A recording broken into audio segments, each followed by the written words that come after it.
Good evening. Good evening, and welcome to our Suffolk Public Schools meeting and work session.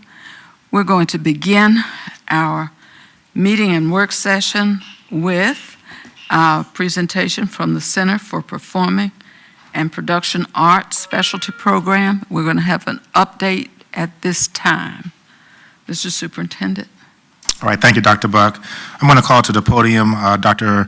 Lawson Davenport, our Director of Curriculum and Instruction, and Dr. Neighbors, our Supervisor of Fine and Performing Arts, to provide the board with an update for the Center for Performing and Production Center that's going to be held at Lakeland High School. They're going to give you some renderings as well as some of the program and track information, as this is a program that will be starting in the fall of 2022. So, Dr. Davenport. Good evening. Today I'm going to be giving you an update on the program. And just some background, I did want to share with you our new logo. You can see our new logo there that was designed by Dr. Neighbors with some feedback from the rest of the team. And you can see there we have all of the arts represented in that new logo. But just a reminder of what the purpose of our program is: to have integrated fine arts program that we're going to develop student agency and the knowledge of performance and production arts in the areas of music technology, vocal and instrumental music, theater, and visual arts. And of course, our focus is on hands-on application of skills, cross-discipline collaboration, content creation and promotion, college and career readiness with the connection to CTE courses, and public performance in marketing and entrepreneurship. Just a reminder of our 4 strands of study: music, performance, instrumental, and vocal, which will be starting next year; music technology and production, which will also be starting next year; and then in the following years, we will implement theater, performance and production, and digital and visual arts. And of course, all the areas have a performance and production pathway. So just an update to the implementation timeline. You see here for the fall and winter some of the things that we have done thus far. We're working to upgrade the facilities in the band and chorus rooms. We have designed and updated classrooms for the first year, so we're really looking at the music technology courses to start with. Those are 2 rooms that we've identified at Lakeland. We have begun purchasing equipment. We have started publicizing the program. The flyer actually went out a few weeks ago for information on the information night, which will be held next Tuesday. And that will actually cover all of the specialty programs, and Dr. Neighbors is going to talk a little bit more about that. We've also preparing to hire the CPPA coordinator, which Dr. Gordon will provide you an update on that. And we will be holding an open house. We haven't set the exact date for this program's open house because we are waiting to make sure the facilities are ready so that we can provide tours of those rooms. And of course, the application window will open in December next week, and open applications and conduct auditions will be done between now and the spring. So in the spring and summer, our plan is to hire the teachers for the first-year program, specifically the music technology courses. We're going to complete phase 1 and 2 upgrades to the facilities. Those are the classrooms that we're going to finish updating, and then also other areas in the fine arts area. We'll be working this summer to design the curriculum for the courses, and then we will begin the design work for the auditorium facilities in order to upgrade those facilities as well. And then, of course, in fall of 2022, the first cohort of vocal, instrumental, and music production students will begin, and that will be 50 students per program.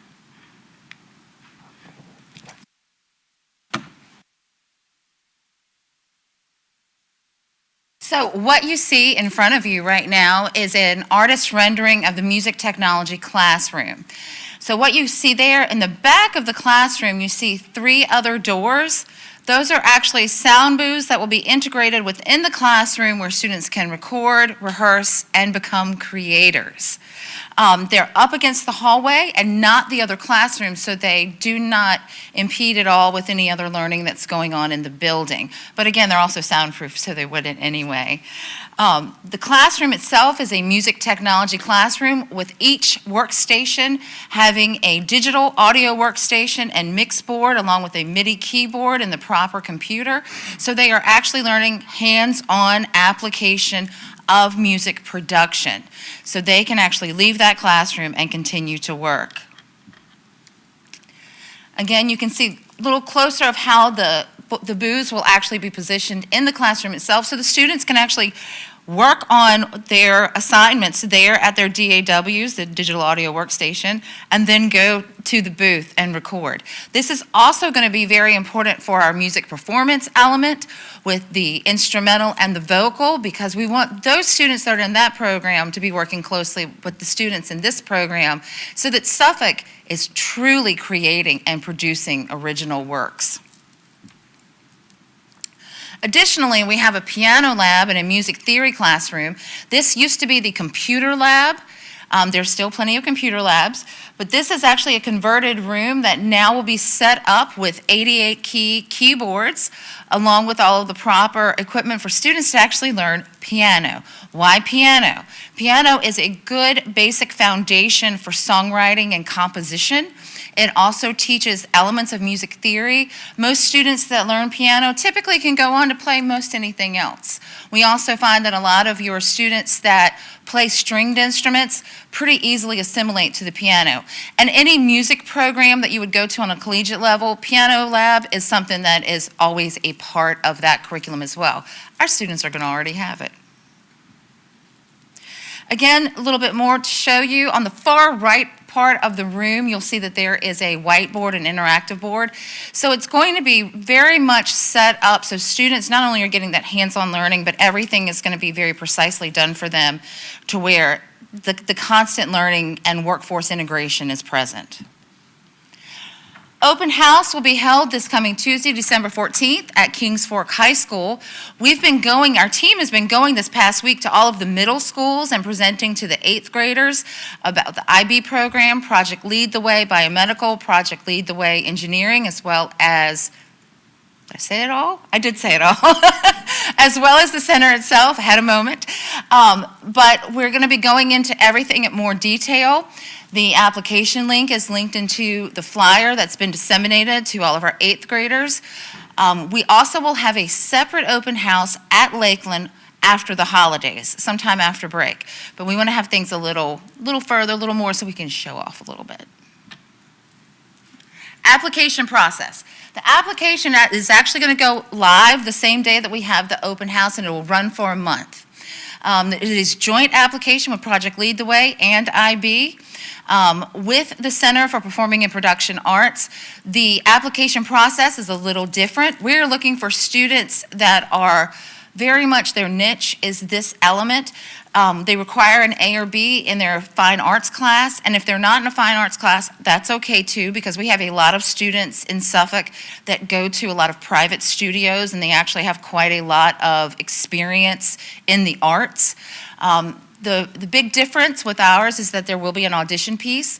The audition piece is rigorous, but yet also very inclusive. And that's probably one of the best ways that I can describe it, because as I've described it the last week to the students, they all have this moment of audition, and I'm like, well, number one, you'll see my face, and you've already seen me. But number two, it's you can do a certain element that is of you. And so they all seem to be very responsive to that. So you do have to audition, particularly if it's for vocal performance. If it's for the technology and production piece, we're going to be looking harder at that essay.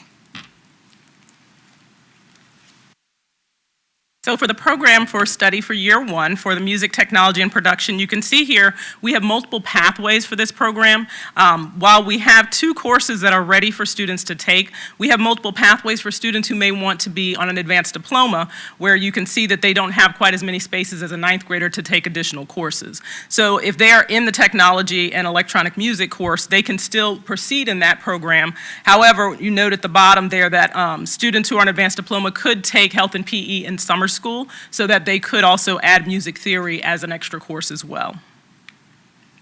The same is true for the vocal and instrumental performance program. Those students will be taking small vocal and instrumental ensemble in their first year, and then students may also take music theory in their first year. Any questions?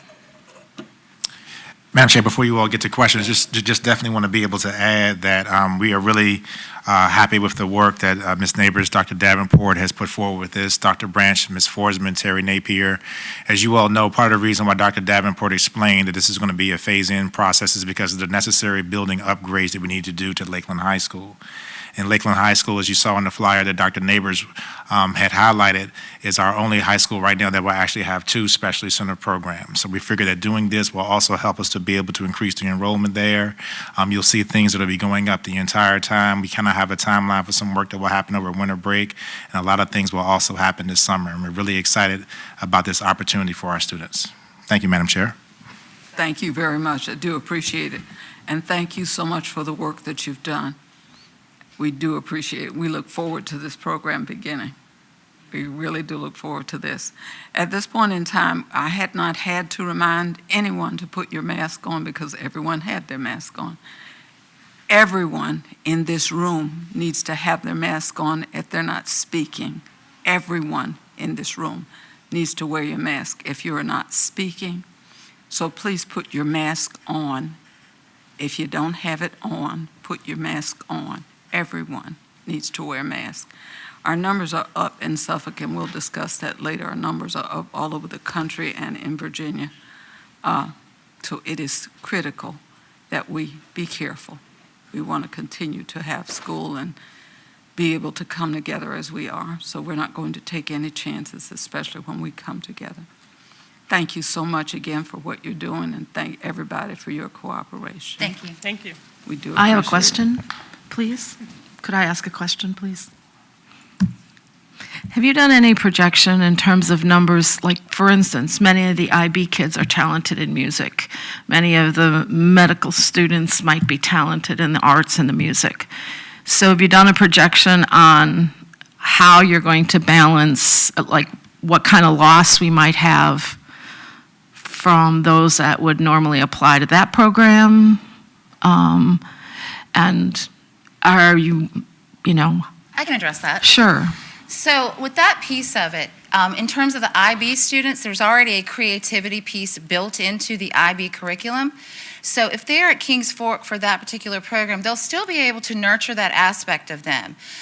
In terms of the biomedical, if they're there, these classes will also be available for, depending upon the numbers, for some other students. One of the things, though, that we're really looking for is the student that may not be good at school, but they're good at music, or they come to school for music. This is a very inclusive program, so I don't think that it will eat into those numbers all that much because we're going to be targeting a much bigger net of students for this. So where you maybe have a fear about the loss of numbers in that element, it's going to actually counterbalance because it's a more equitable inclusivity program. So what I'm saying is when the freshmen apply, Yes. just at the freshman level, I know that they can apply for more than one program now. So obviously now they can apply for multiple programs, correct? So, I mean, it would be hard to determine if they would have been, do you know what I'm saying? Ms. I Thorby. think. Well, I think, if may I say something? Having had a freshman not too long ago with regard to this, she had to choose. She had to make a choice as to what she wanted to do. And she was going to she was routed to go to Nansemond River to the engineering program, but she wanted to do biomed because that's what she's actually majoring in now. But she had to make a choice. And I think with this program, as with any of our other programs, they have to make a choice at some point. So they'll just be accepted into multiple programs and then they get to choose. Right. That's currently Okay. how our process has been since we've Okay. had all 3 programs. So the application is actually one application, and they can check the programs that they want to apply for. What we have found is that students will apply for multiple programs and possibly get into all 3. Right. However, when we call them or they get accepted, they choose one, and if they're on the wait list for another, they will say, I really wanted engineering even though I got into biomed, so I'm going to decline biomed and hope that I get into engineering on the wait list. That explains it. Thank you. Thank you. Thank you.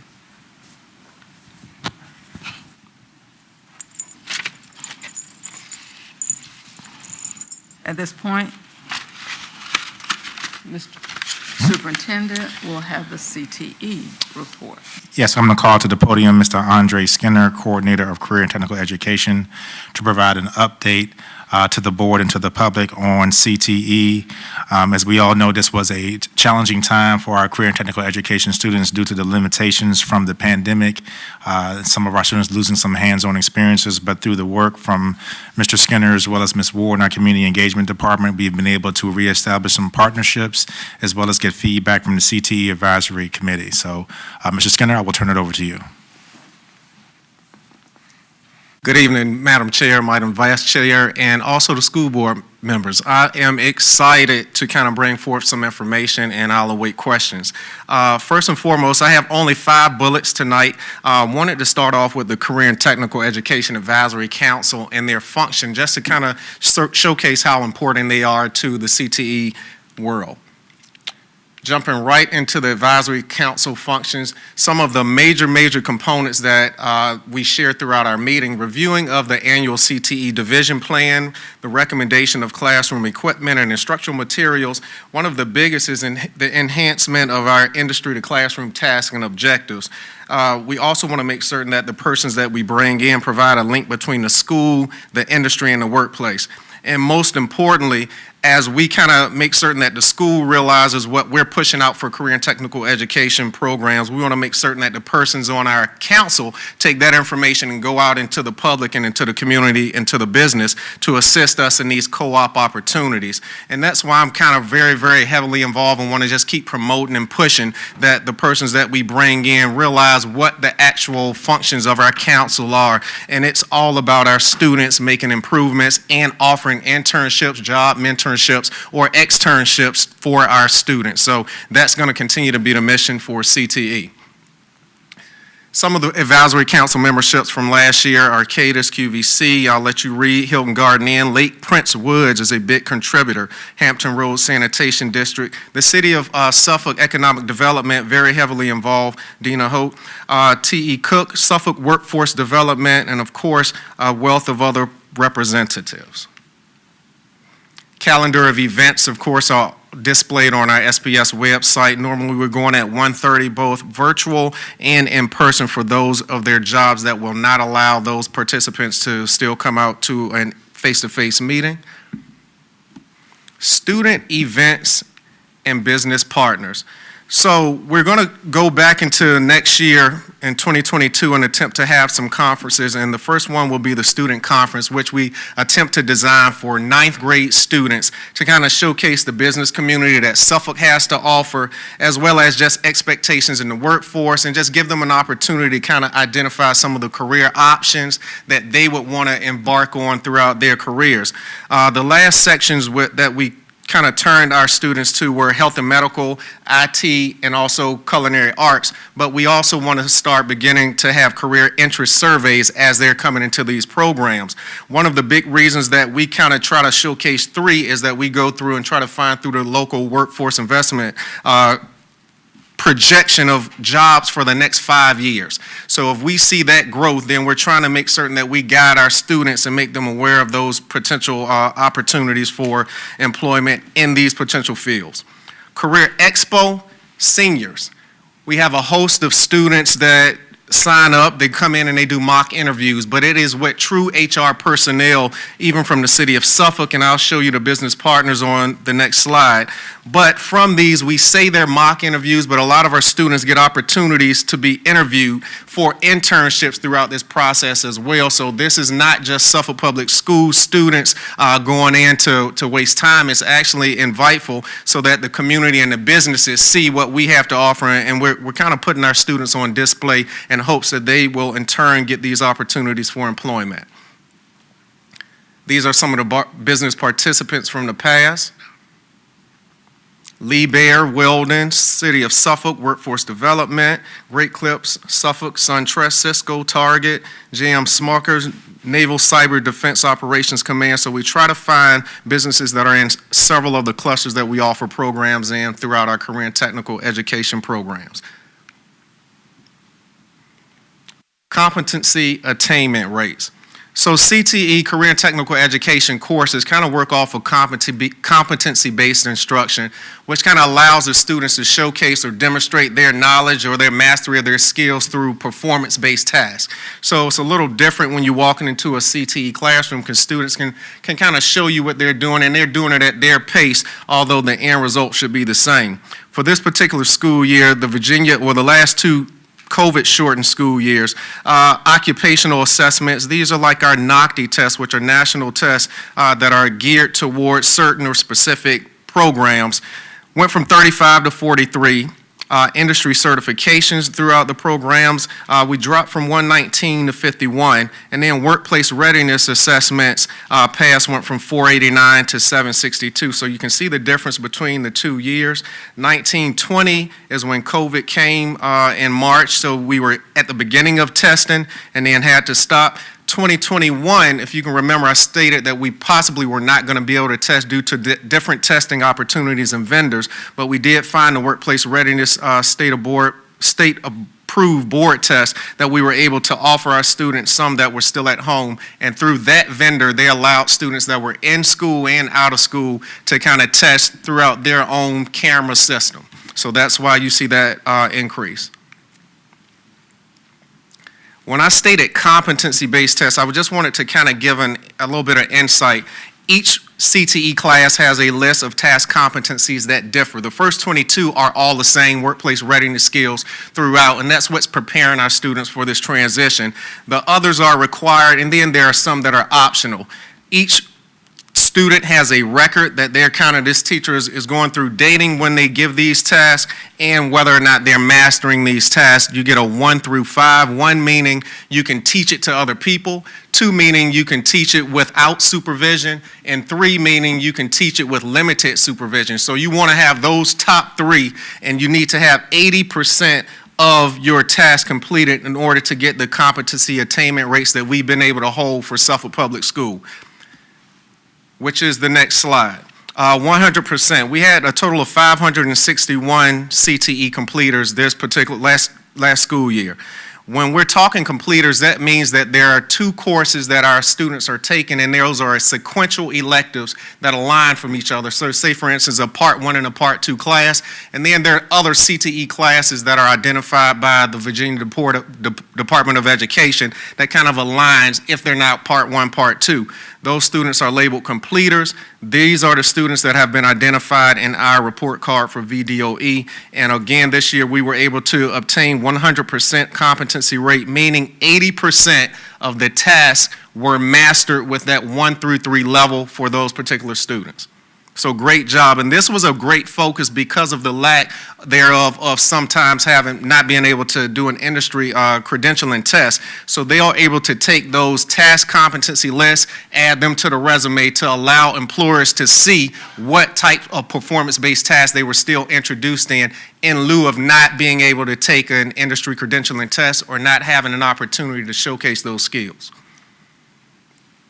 School report card, out of those 561 completers, 518 took a test, 432 passed, participation rate was 92%, pass rate 83, and then we go into our subgroups. The subgroup that most concern us, and of course this is still with limited time in, were the individuals with disabilities and our students with disabilities, 46% and 54%. And I've identified those because those were kind of the portions that we feel like students needed to be in school, and it's showing that tactile learning opportunity did not take place, or kind of learning on the actual equipment that is needed to be successful did not take place, although we understood that the students still had an opportunity to go in and test, but we do see the results. Individuals with ADA includes 504, any kind of opportunities with special accommodations. Students with disabilities, strictly just students with IEPs.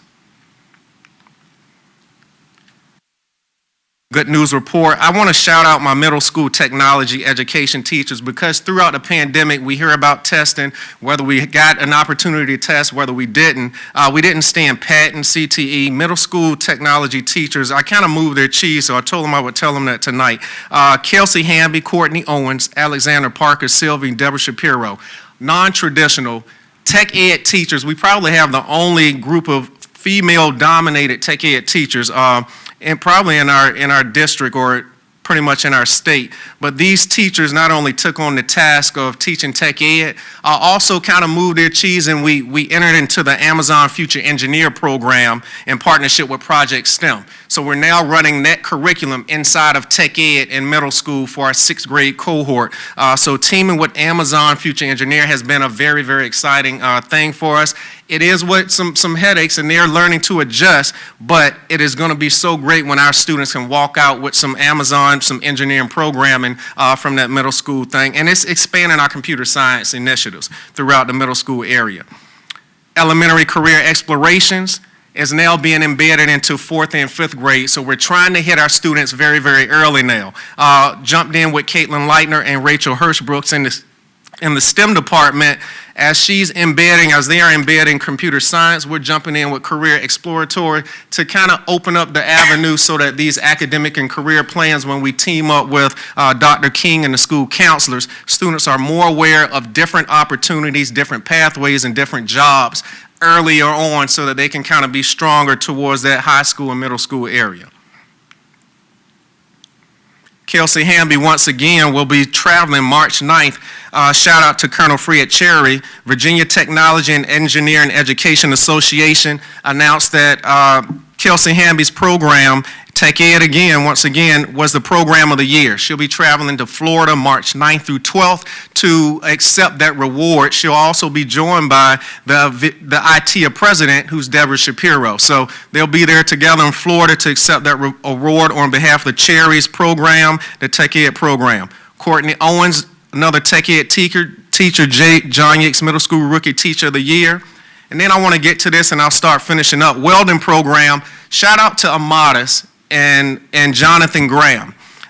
Jonathan Graham and I got together and created internship job contracts for our students. We had 2 students, Brittany Cabot and Mr. Kylie Joyner, join us at Amatis, and this is what it's all about for me. They graduated last year on that Saturday. Monday, they were at Amatis as welders, interning, getting paid. They created jobs off of our programs we interviewed along with Mr. Shirk from CCAP and the welding teacher, and they got what we wanted. We got our top students into Amatis, so that is opening the door, and I'm hopeful that many of our other businesses in the city of Suffolk will follow suit, and I'm hoping that my advisory council members will push a lot of the things that we are trying to push to get more of our students into these opportunities. So shout out to Amatis for opening the door.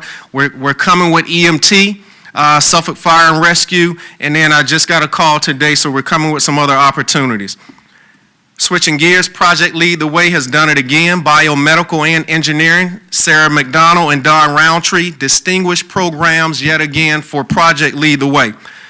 Not only did that kind of showcase what they're doing individually, but it also made Suffolk Public Schools a Project Lead the Way distinguished district, one of 17, 200 schools in the nation, 6, including the 2 from Virginia inside of our nation. So shout out to Project Lead the Way and the job that they're doing.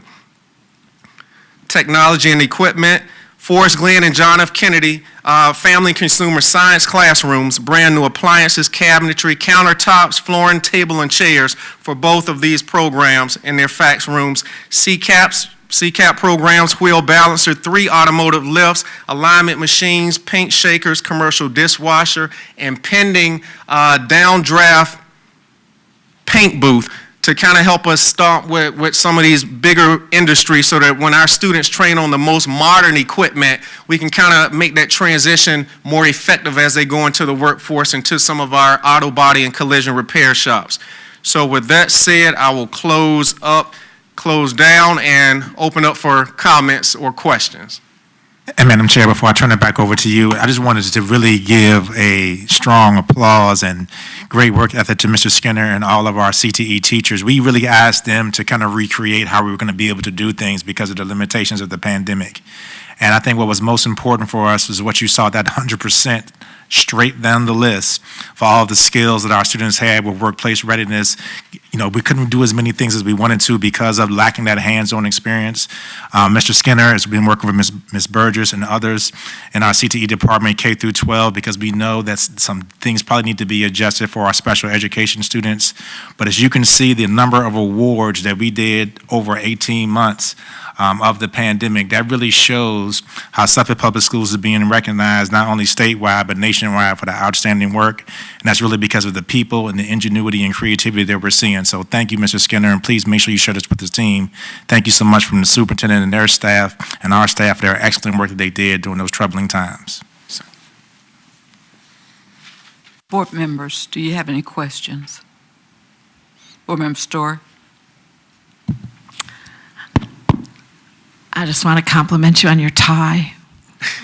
Look at that. The Christmas bow tie, I like it. I want to jump on that before anyone else had the opportunity, Last time when you wore a straw one was a big deal.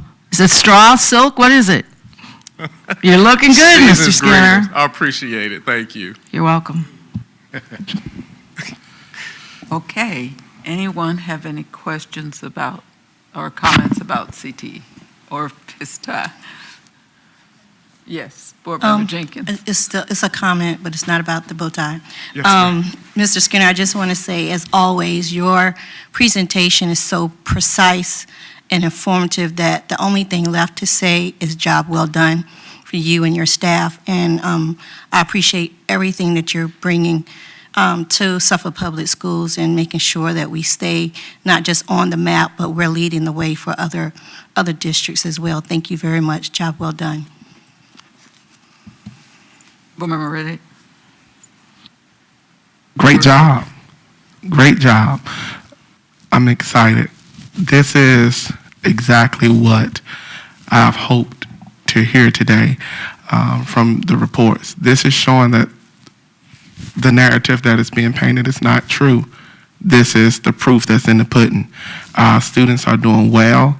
Our division is moving well in the right direction, and I just want to commend you and your staff, as Board Member Jenkins has said. Thank you for the job well done.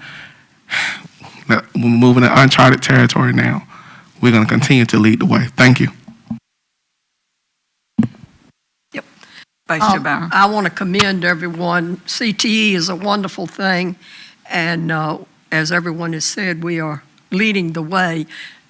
Introducing that welding program is excellent. I hope we will have more area businesses and organizations to come in because we have a lot of talented students who could really gain from those apprenticeships, so to speak, internships. And as usual, Project Lead the Way, biomedical and engineering are just nationally recognized and state recognized. We need to be proud of those things. That's not an easy accomplishment. And we are up against a lot of school divisions that have been doing this far longer than we have. And I'm glad to see that Project Lead the Way, as you said, out of 206 schools, 6 from Virginia, we're 2 of those 6, correct? Yes, ma'am. And that is something to be very thankful for. I thank you, Mr. Skinner. You have been devoted to CTE for a long time. You led very well at CCAP, and now you're doing an excellent job with your team. And I commend all of these people that are working with you because I know it's not an easy job. And to get those 100% on those testing strategies during this COVID time, that's remarkable, I think. Thank you. Board Member Mayo? Yes, thank you, Madam Chair. I would like to say ditto to everything that's been said. Mrs. Barham sort of summed up what I wanted to say. But thank you so much for your dedication, your commitment to the CTE program, and we are certainly most proud, especially that 100%. For our students and their achievements. And of course, the biomedical and engineering programs too for their distinguished awards. And the Program Excellence Award recipient, Ms. Hamby, Yes, ma'am, Kelsey Hamby. That's really outstanding. we're on the move, and we're very proud because these programs are career pathways for many of our students. And we are just on the move, and we're very excited about what's being offered. I'm very proud of you and your work and your team, and continue the great work. Thank you so much. Board Member Johnson, did you want? I think the only thing to say is ditto to everything that's been said, and I do believe that we are really on the move, and I can't say enough about the staff that works each and every day. We thank you so much, all of you. I have to say, I think that we have a great staff here, and I think it shows in our students each and every day. So thank you so much. And I would say this, when I look at the middle school programs, we know where we need to start our student interest in these programs. And I'm looking at these middle school teachers that are working. I want to give a shout out to the ladies in the middle school programs that are helping our students move forward. And the teacher of the year, just wonderful. Colonel Fred Cherry, of course, I'm very proud of those folks, sort of shameless hint there. And of course, John Yates and all the schools. I'm just so proud of our students and their accomplishments. As always, I'm very proud of the work that you're doing there. And I'm proud that even in our weaknesses, when we look at something, we know what the problem is. We're working with our children with disabilities. We know what we need to do, and we know that there's a problem because they need to work in areas where tactile kinesthetic work cannot be done just because they're not there and they can't see and touch and be involved, be engaged with whatever they're doing, whatever the task is. But we're going to get over that, and sooner or later this is going to be over, and we'll get that done as well. So just thank you for what you've done. We really do appreciate it. Thank you. Thanks for y'all support. And we have up next, Mr. Superintendent, the gifted and advanced instruction updates. Yes, thank you, Madam Chair. I'm going to call back to the podium Dr. Maria Lawson Davenport, our Director of Curriculum and Instruction. She's going to provide an overview to the board on the gifted and advanced instruction updates for school year 2020-2021. We want to make sure that we continue to be able to push these things as our course requests and the offering process will be starting soon. And Dr. Davenport is also going to discuss some strategies moving forward. Dr. Davenport? Evening again. So I wanted to start with the Gifted Advisory Board, which is the community arm of our Gifted program.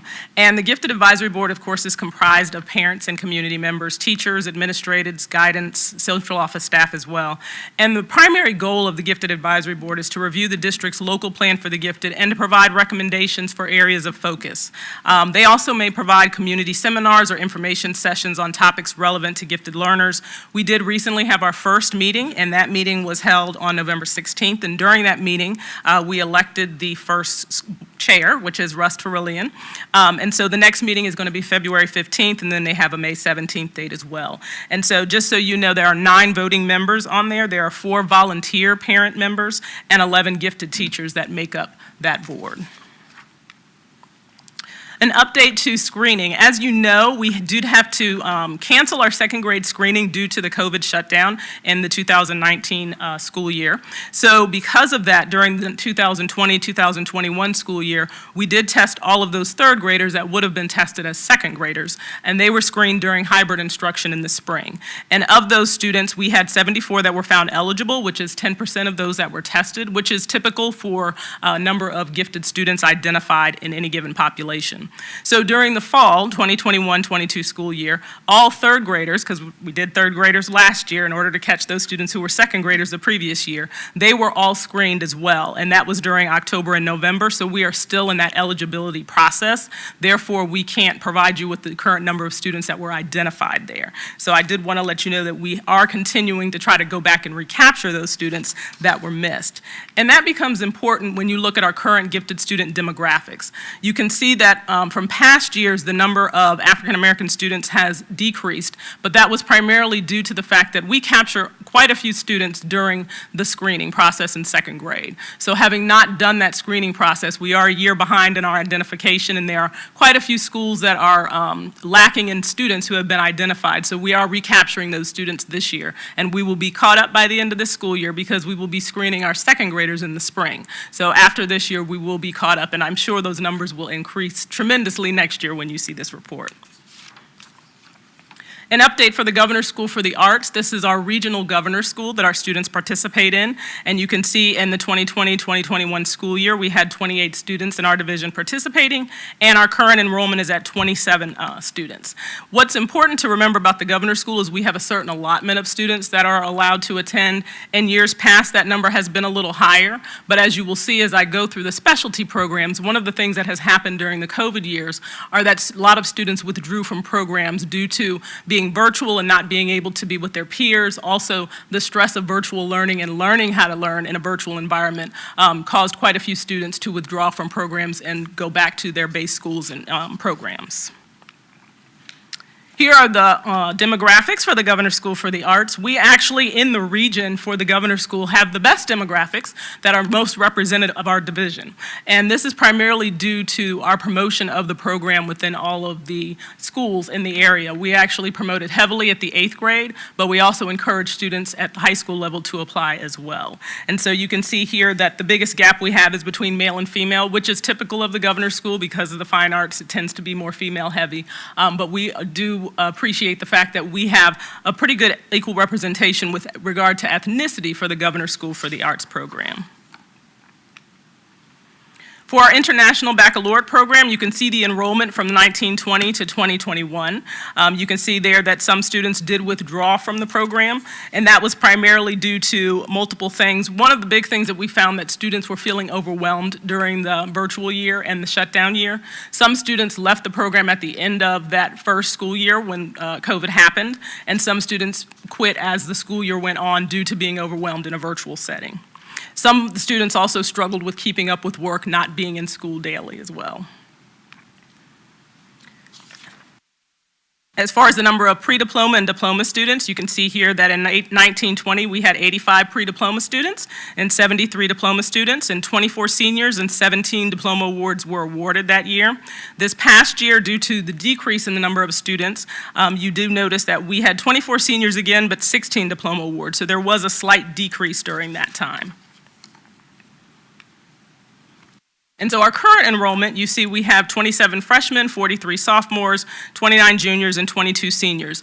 One of the things that unfortunately occurred because we could not hold information nights and open houses, we did not have quite the number of students apply for our specialty programs as we have had in the past. And a lot of the students that did apply, to Ms. Story's point earlier, they applied for multiple programs. So we did find this year we're doing a very big boost, as you saw from Dr. Neighbors earlier, to put all the programs together to make sure that we can give that information out.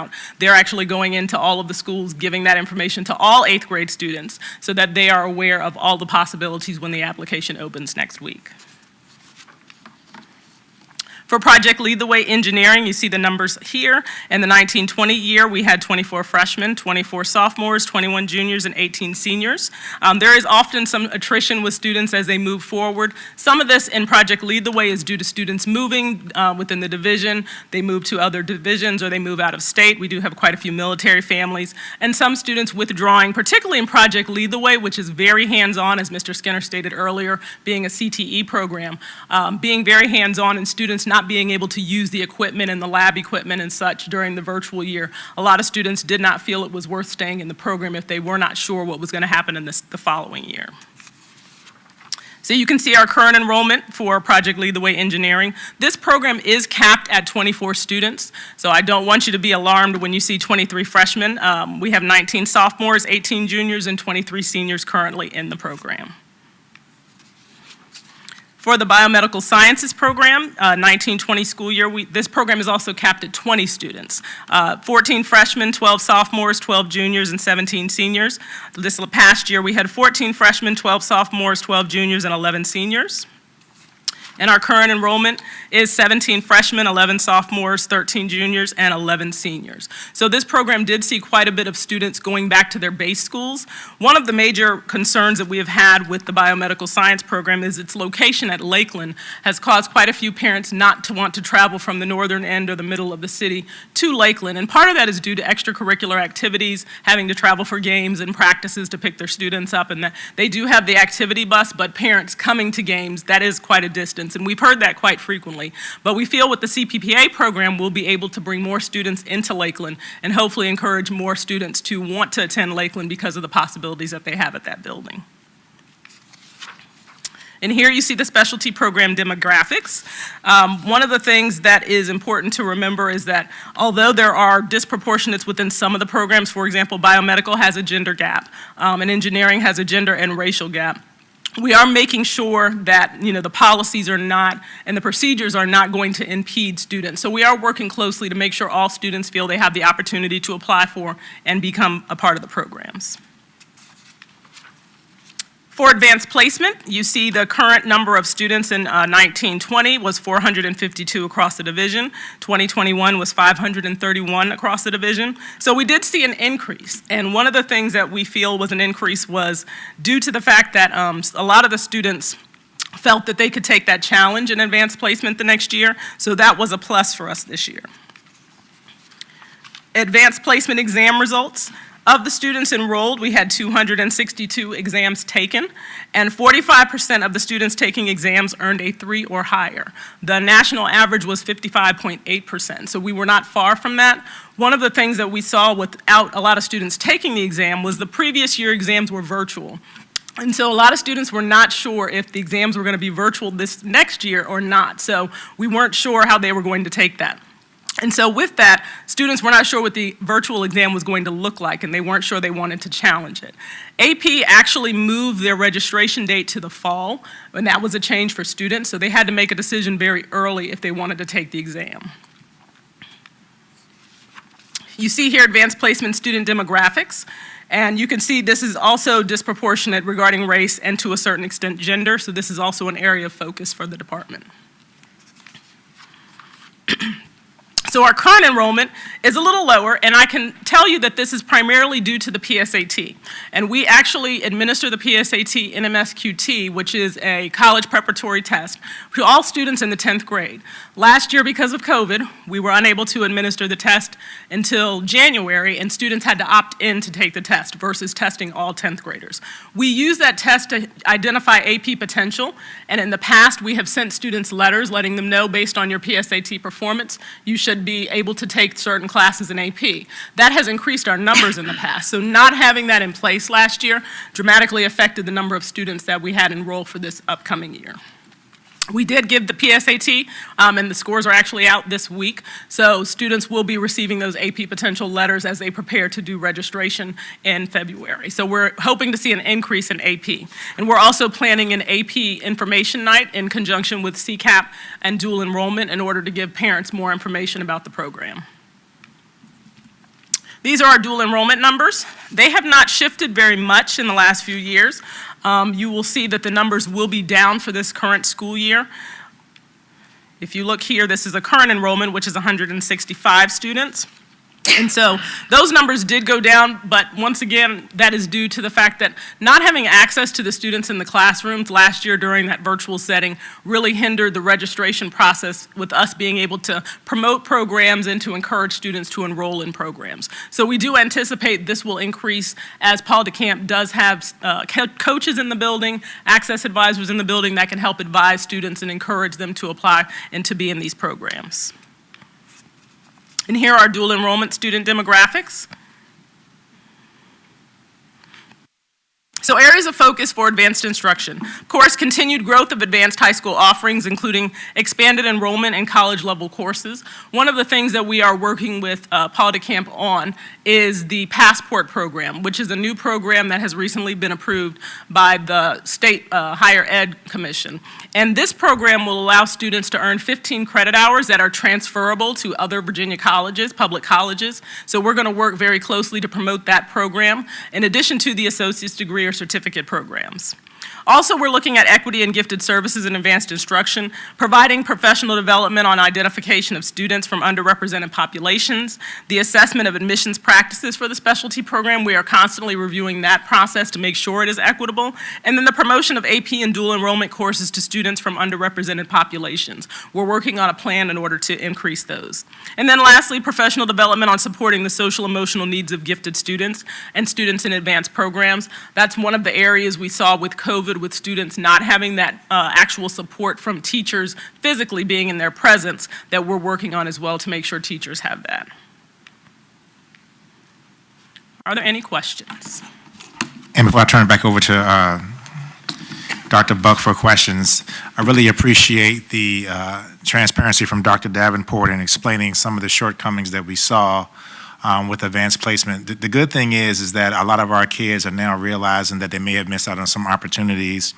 I did like the fact that we did see basically relatively flat numbers in IB, but as things begin to change and we begin to have more offerings, the focus that Dr. Rice has been working with Dr. King, our school counseling supervisors, to make sure that we kind of introduce kids to these programs and these courses as much and early as we possibly can. We want to make our kids be able to feel very, very comfortable. And the point that Dr. Davenport made about our students who are gifted or our students who are extremely advanced is they actually need a lot of the same similar supports that special education students do. And that social emotional support and learning aspect of that is key, and not being with your peers a lot of times does have an effect on that. So we're just happy that our school counselors understand this. Dr. Davenport, along with Ms. Riggs, has had conversations with our upper level and honors and AP teachers so that they understand this. And as she said, we are definitely looking forward to having some numbers increase, especially when it comes to getting more kids that are actually taking AP classes, actually take the tests. And as she pointed out, having students actually make that decision early on, we think was a lot of hesitation, especially as they were getting used to being home for virtual instruction. So hopefully with us being back in face-to-face, we should see some increases there. Thank you, Dr. Davenport. Dr. Buck? Thank you, Dr. Lawson Davenport, for your report. And I know that one of the things that I would question or wondered as I was looking at the material, of course, I think brings us back to the other point that we made with the programs about looking at the same groups of children. Some of the children who were in some of our other programs transferred to our AP courses, so our numbers are going back and forth. I think several years back we were looking at kids who were in who might take advantage of dual enrollment, took advantage of AP, and so on and so forth. So I think we're looking at some of the same groups for some of the same programs, but I know that we will work it out in whatever ways we do, and I'm glad that they have some options. I really am. Board members, do you have questions? Board members, do you have questions, concerns, comments? I have a comment. Okay. I was glad to see the Gifted Advisory Committee. Mr. Terillian was my appointment to that Gifted Advisory Committee, and he's very interested in gifted education because of his son and daughter, and I'm glad to see he's the chair of that committee, that he's active. That's good to Unanimous know from the that group. people we appoint are taking a lead there. I'm glad also that in middle school, I see more of a push than ever before to reach these parents and children, our students, to let them know what is offered in Suffolk Public Schools. I've been on the board a long time, and for many years I have pushed that idea. I don't think we educate people enough to these programs, Korean Technical, all of these outstanding programs that we have, you know, in our school system. That push in middle school to educate the parents and the students, I think will really reap us a lot of benefits. We're going to see these numbers increase in the next few years. I think that push is on, and I see it in CTE, Mr. Skinner, and I'm glad to see it also in these others. I had a question about the testing slide that you had up there. A lot of our students do not take the AP test. Why do you think that happens? I know there's a variety of reasons, but could you expand on that? There's two primary reasons. One is a lot of students take AP because they want a GPA boost. That's one, and that's just a general practice. The second is because some students, they don't want to pay for a test and they're not sure how they're going to do. What's interesting is that College Board actually pushes the test, but at the same time they push inclusion in the class. So for a student that may be struggling but want college level material but not want to go dual enrollment, which does have a cost associated with it higher than an AP exam, Allowing the student to be in the class, just that exposure to college-level material gives them great benefits when they go to college. They've already had that exposure, even if they don't sit for the test.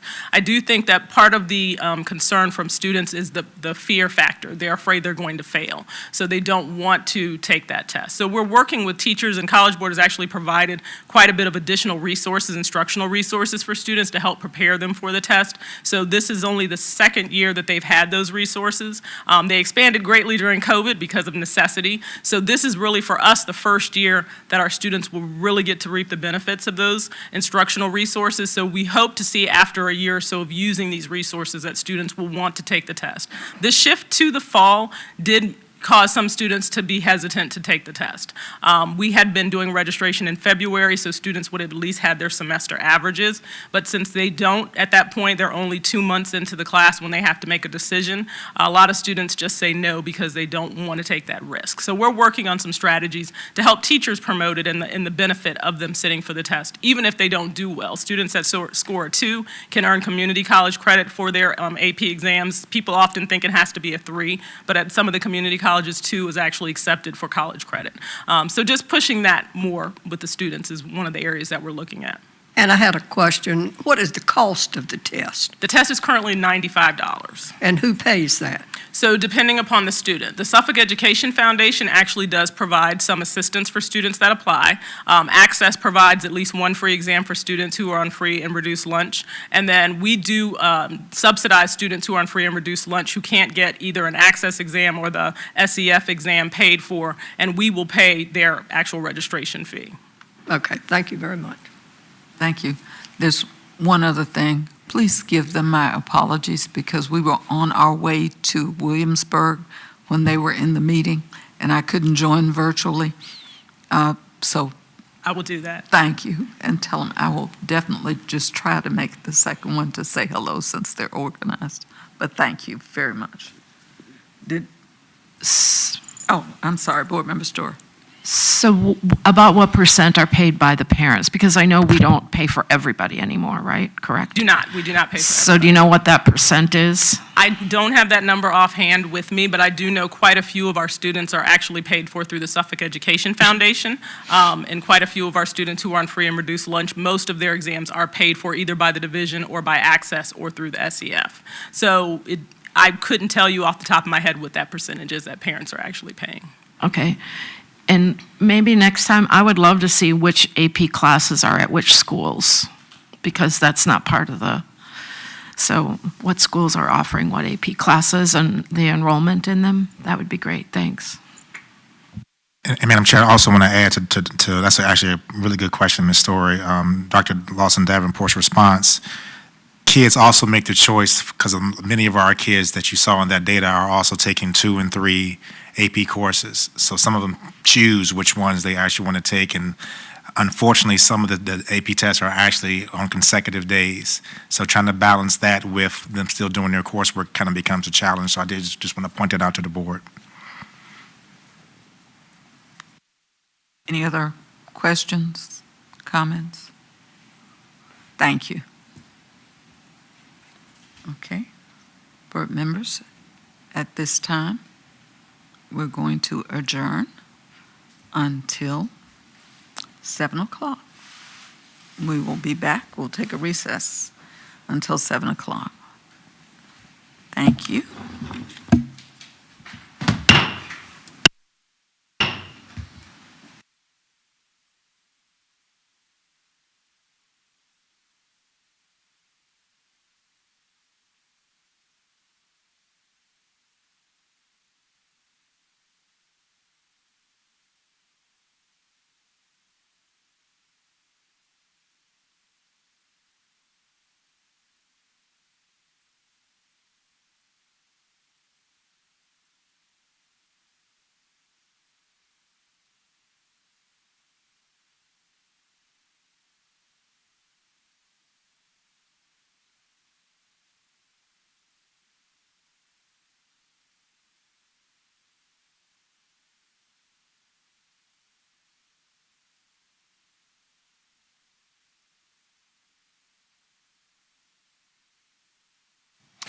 Well, if you're heading out to Kings Fork's playoff game tonight against Deep Creek, you'll get a chance to see this week's Esprit de Corps student.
Well, if you're heading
Littlefield, can you turn her mic on for a quick second so she can make an announcement?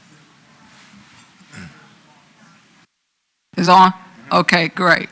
Ladies and gentlemen, I'm going to make a couple of announcements for business purposes this evening. If you are signing up to speak on the budget at the public input regarding the budget for 2022-23, there are forms in the back, on the back table, pink forms that he's holding up there. You need to complete one of those forms. So if there's anyone here who would like to to sign up to speak, please complete one of those forms for me so that we'll have your name and I can call you forward to speak. If there's anyone who's interested and I do not have your name already, please fill out one of those forms and he'll bring it to me and I'll call your name. If I don't have a form, I won't call your name and I'll move on with the meeting. I won't know that you're here for that purpose. Thank you so much. The second announcement is this. You are in a building, in an enclosed chamber. You must wear a mask if you are not speaking. You must wear a mask if you are not speaking. That's for the health and safety of everyone who's in the room. We are still under our COVID protocol, so please wear a mask if you are in the room for the health and safety of everyone in the room. Thank you so much for your cooperation. We're going to begin our meeting in just a bit. You can pause.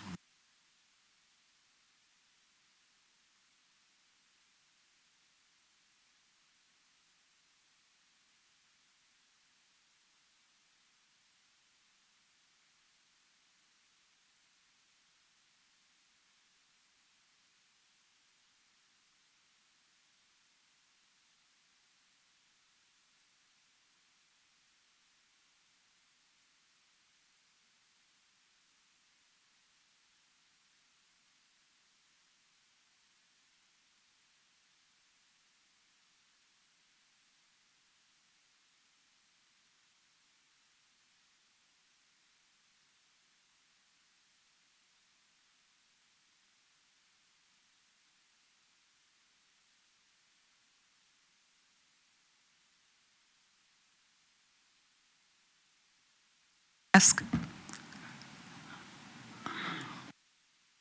If you want to remain in the room, if you need to step outside for some air, if you're not comfortable, please feel free to do so, and then you can come back to your seat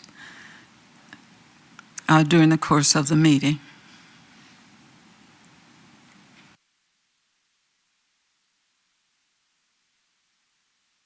I do want to share with you, for our public speakers, you will see a clock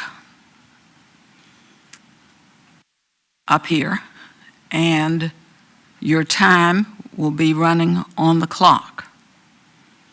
At 4 minutes and 30 seconds for our public speakers who are going to speak on the agenda, and for the public speakers who are going to speak on non-agenda items, you'll see your time running on the clock. For those persons who need to know when their time is up, you will also see our security people here. Our security people will be here. Someone will approach you at 4 minutes and 30 seconds to remind you that your time is running out. I don't want anybody to be shocked when they do, and that's why I'm sharing this with you. When they do approach you, that means your time is at 4 minutes and 30 seconds.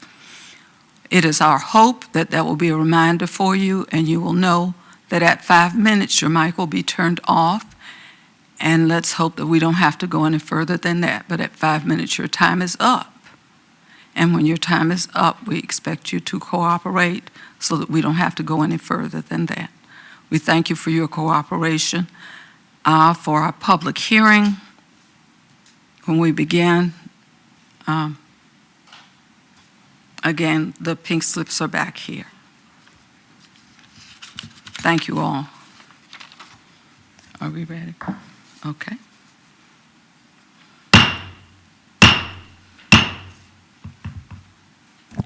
Good evening, everyone, and welcome to the December 9th meeting of the Suffolk School Board. Mr. Riddick, we're going to ask you if you would lead us in the Pledge of Allegiance. All stand.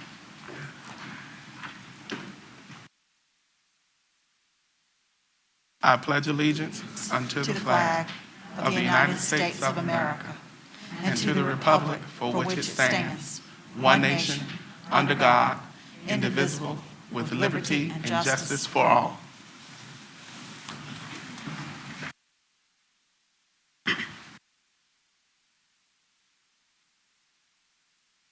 Board members, our public hearing rules and regulations will be set by the board.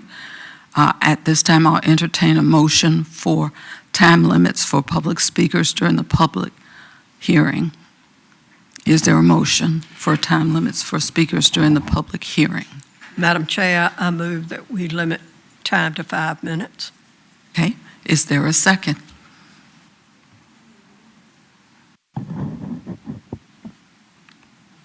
I second the motion.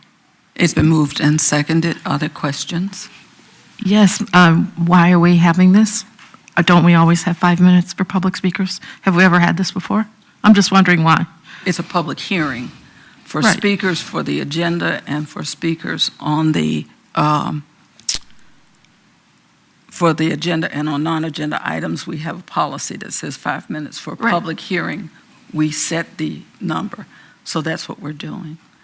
Do you have another question? Anyone have another question? If not, we're ready to vote. Madam Clerk. Board members, please vote. Board Member Jenkins? Board Member Johnson? Yes. Board Member Mayo? Yes. Board Member Riddick? Yes. Board Member Story? Vice Chair Byram? Yes. Board Chair Brooks Buck? Yes. Motion passed. Thank you very much. Before I call anyone to the podium, I do need to make just an announcement. Some erroneous information has been presented in several venues, once at the City Council meeting and then some information online with regard to our audits and our budget. Again, let me say that our audits are done by the same auditors that do the city's audits. The city funds us, for anyone who doesn't know, and the city chooses the auditors who audit us. So the same auditors who audit the city audit the school board. They are chosen by the city to audit the school board as well. So if you have a city audit report, it includes the council, it's included in the council audit report. So please understand that. So anyone who agrees with the city auditors and thinks they did a good job, I want you to know they're one and the same. We do not choose our own auditors. So before people begin any conversations, and I saw some very negative conversations, even with an implication of embezzlement, which was ridiculous. So before we begin any conversations or any public comments, we need to get some truths out, and then we'll begin our comments. So just to be clear, the auditors are chosen by the City of Suffolk. They are the same auditors as the auditors who audit the City of Suffolk. They audit us as well, and our reports are included with their reports. Thank you. That's information that's out there, and you can check with the city as well before you begin. So now we'll have speakers. Are there any pink slips from back there? I only have one. Okay. I will assume there's one speaker. Dr. Dawn Marie Brittingham, would you come forward? And when you come forward, please state your name and your address. Good evening. My name is Dr. Dawn Marie Brittingham. I live at 7295 Harvest Drive. Excuse me, Dr. Brittingham. I don't think your mic's on. It's green. All right. My name is Dr. Dawn Marie Brittingham, and I reside at 7295 Harvest Drive. Good evening, Suffolk Public Schools school board members. I'm here tonight to discuss some financial anomalies and issues that the Education Watchdog Group has identified with Suffolk Public Schools budgetary allocations, specifically dealing with the athletic budget and income. Once again, the 2022-23 budget is not what it needs to be and is not showing the depth of where the athletic funds for the budget are happening. Our group has spent many months calling the district office and requesting monthly and yearly accounting documents that would provide evidence as to how and where the athletic monies are spent. Our first big hurdle was to collect documentation as to what the athletic budget brings in each year and where it is allocated.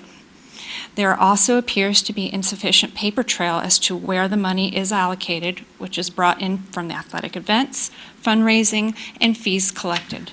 It appears that year after year there is no public report as to the amount of athletic income and where it is deposited and allocated each year. Each sports season should have documentation as to the amount of revenue each sport generates and how the monies are allocated and then dispersed. So my question is, what is Suffolk Public Schools hiding from the taxpayers of Suffolk, specifically the constituents whose children currently attend Suffolk Public Schools? Why is the district office not cooperating or complying with posting this information publicly? Why is the superintendent complicit in this, and why are the board members also complicit in this? The current budget leaves a lot to be desired when it comes to fund transparency and accountability for individuals managing the funds. The 2022-2023 budget does not provide any depth on how the monies are budgeted for athletics are allotted outside of a generalized line item category. The Suffolk taxpayers have no way of seeing how the allotted monies are dispersed, who is in charge of dispersing, and what happens to any unspent monies at the end of the year. The athletic budget line items do not tell the story of what happens to unspent money. If money stays in the line item, if the money is relocated to another area, and how that process is documented. The trust of the taxpayers of Suffolk is on the lines, ladies and gentlemen, and we the people want to know that the monies are being allocated appropriately. The audits that Suffolk Public School conducts each year would go a long way to clarifying the muddied waters of this budget. The City of Suffolk has to post their yearly audits on the websites for the constituents of Suffolk to review. Why does Suffolk Public Schools not post its audits on its website? Please post the last 5 years' worth of financial audits for the public to review, since you already post the budget to be reviewed anyway. We, the people, want to see specific line item categories and budget reallocation sheets, reconciliation sheets, so we can see how the money that Suffolk Public Schools receives is being allocated throughout the school system. Additionally, we request that the accounting of the athletic monies include what specifically the money is being spent on, who is making the purchases with the money, and the reconciliation sheets that clearly show the process from budget entry, allocation of monies, and reconciliation of those monies spent.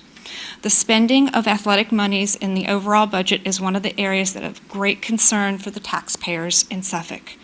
Please release the audits from the last 5 years so that we, the people, can review the audit and know that Suffolk Public Schools is being transparent and an accountable organization. Thank you. Thank you. Ladies and gentlemen, that was the only form that I have. I do have a form back there in the back by the pink forms, in case anyone has any questions. We received several FOIA requests. All of those are listed in a table back there. If you would, Mr. Napier, is that you I see back there? Would you hold up that list of FOIA requests? Any requests that are made to us are back there on the sheet along with the names of the persons who requested them. We have not held anything that was requested of us with regard to expenditures. Thank you very much. Since that's the only form I have, ladies, is there anybody else? Thank you very much. Okay, we'll go on to the next item on our agenda. Thank you. Thank you. Are there any other? We need to close this session if there are no other requests for speakers. Are there any other speakers who would like to address the budget? Okay. If you would fill out a form and put your mask on until you speak. I don't have a mask, but if y'all have one, I'll put one on.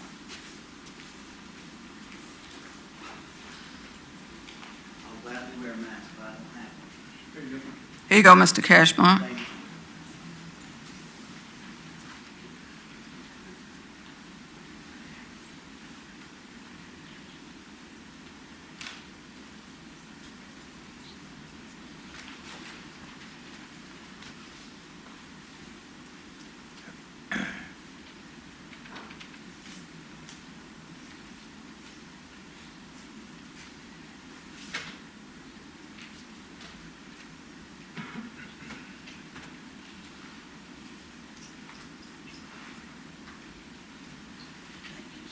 Mr. Cashmore, I have you listed as a speaker on another topic. This is on the budget for 2022-23.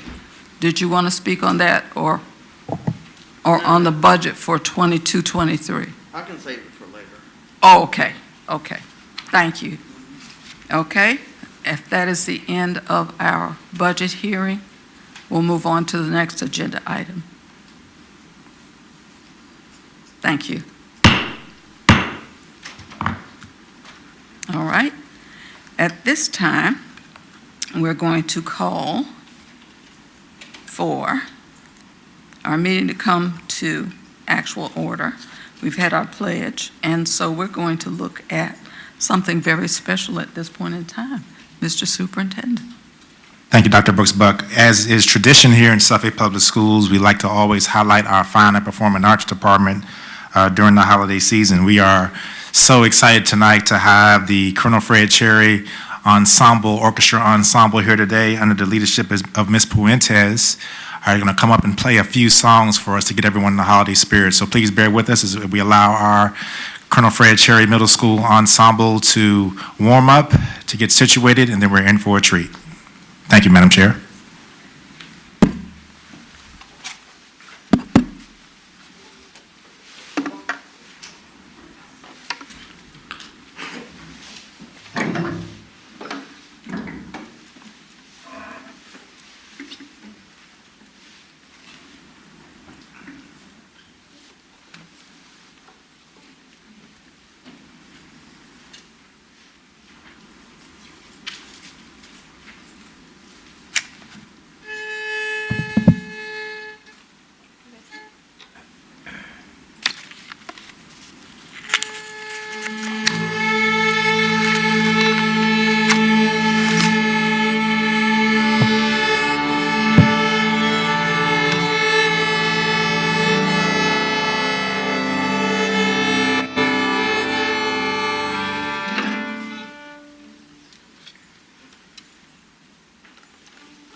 Fuentes, they can take their stuff with them now.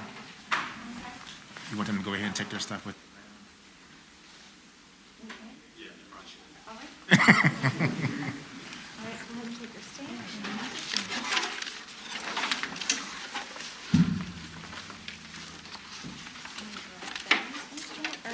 Stand for him. Take your stand.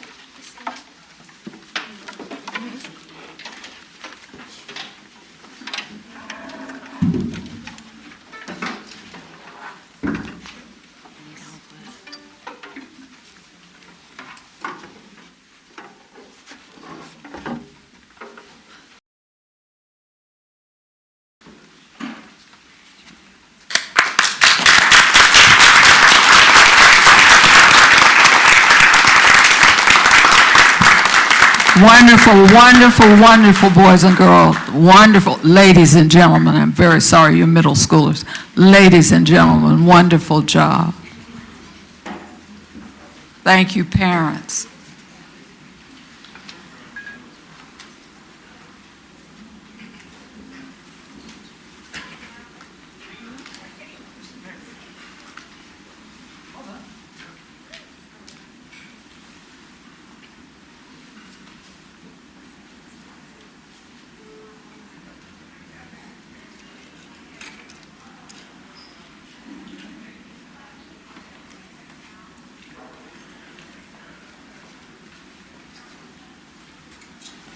We're always excited about our fine arts programs as well as our other programs in school. The young people do a wonderful job, and thank you so much. Mrs. Fuentes, is that Mrs. Fuentes? Thank you so much. I'm sorry, with it.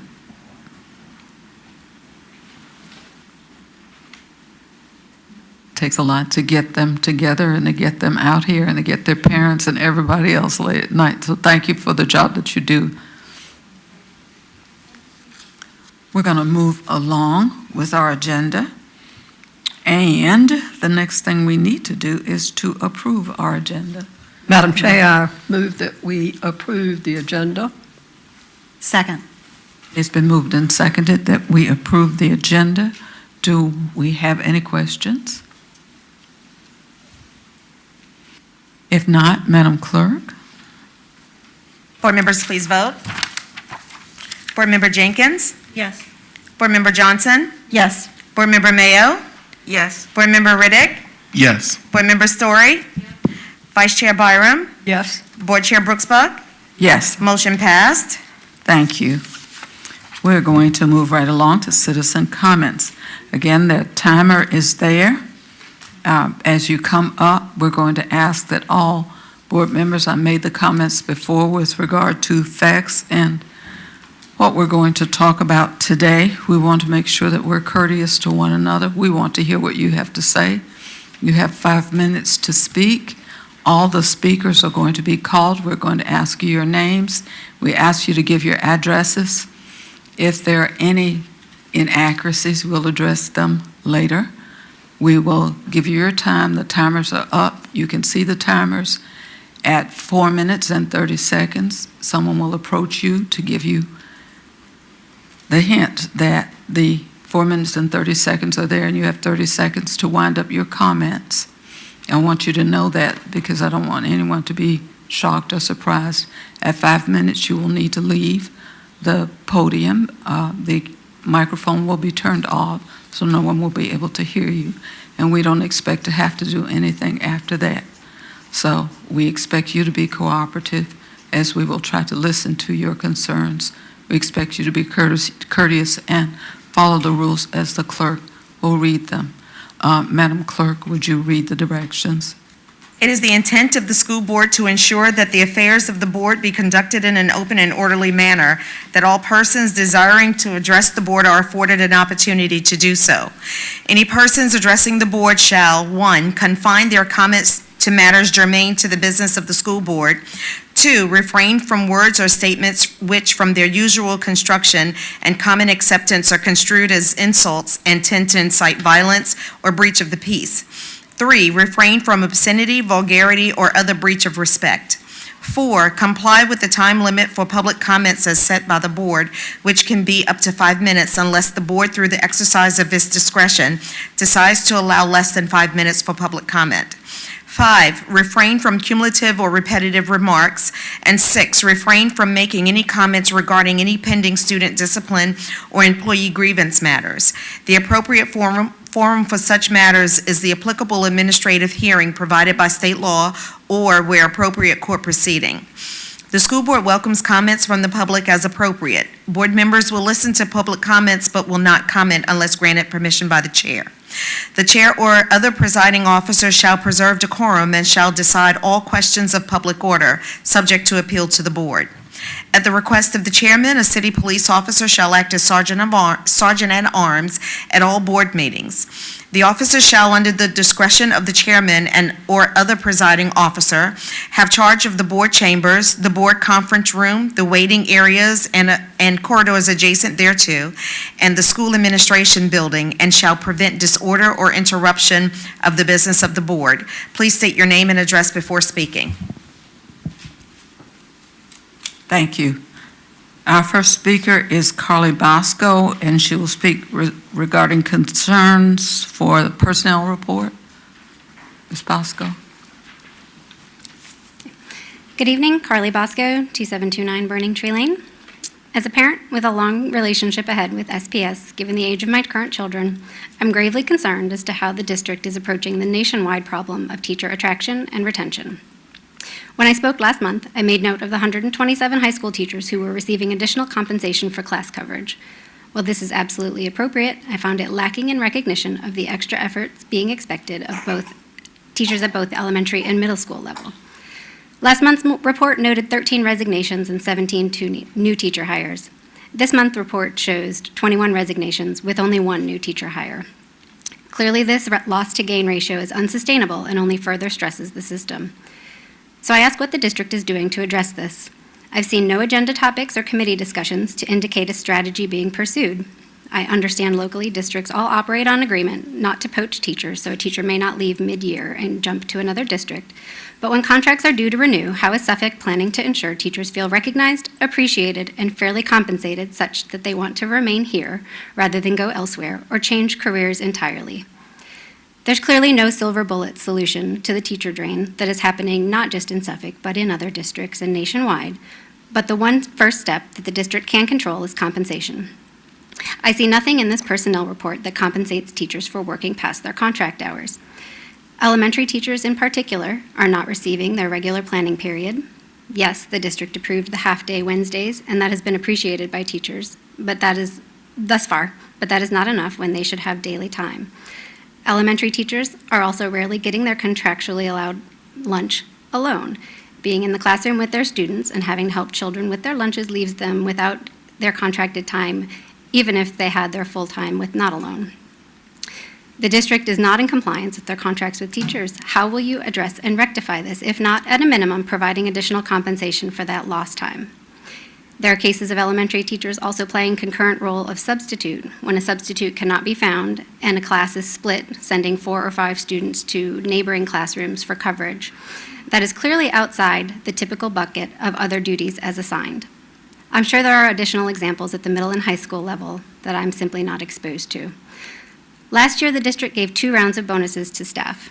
It's wonderful to see in this month's report that the Northern Shore staff are being recognized with the bonus because of their blue ribbon designation. It's appropriate and absolutely wonderful. I also see in this month's report, bus drivers, yet again, are being recognized with a bonus for those who have had perfect attendance for the month. Again, this is appropriate, and I'm glad to see the action being taken. But there must be a holistic approach to staffing and retention to truly build the best SPS. Transportation issues that we've experienced this year will pale in comparison to classrooms of 30-plus children when there are insufficient teachers number to support the ever-growing population. Leadership is aware that this is a problem and is also concerned about these issues, and I'm asking you to be transparent about what attempts you are considering to rectify the situation, and I strongly urge you to utilize your budget reallocation powers within the current year budget to find ways to fiscally compensate staff for their extra non-contracted hours and continued efforts this school year. Thank you. Thank you. Our next speaker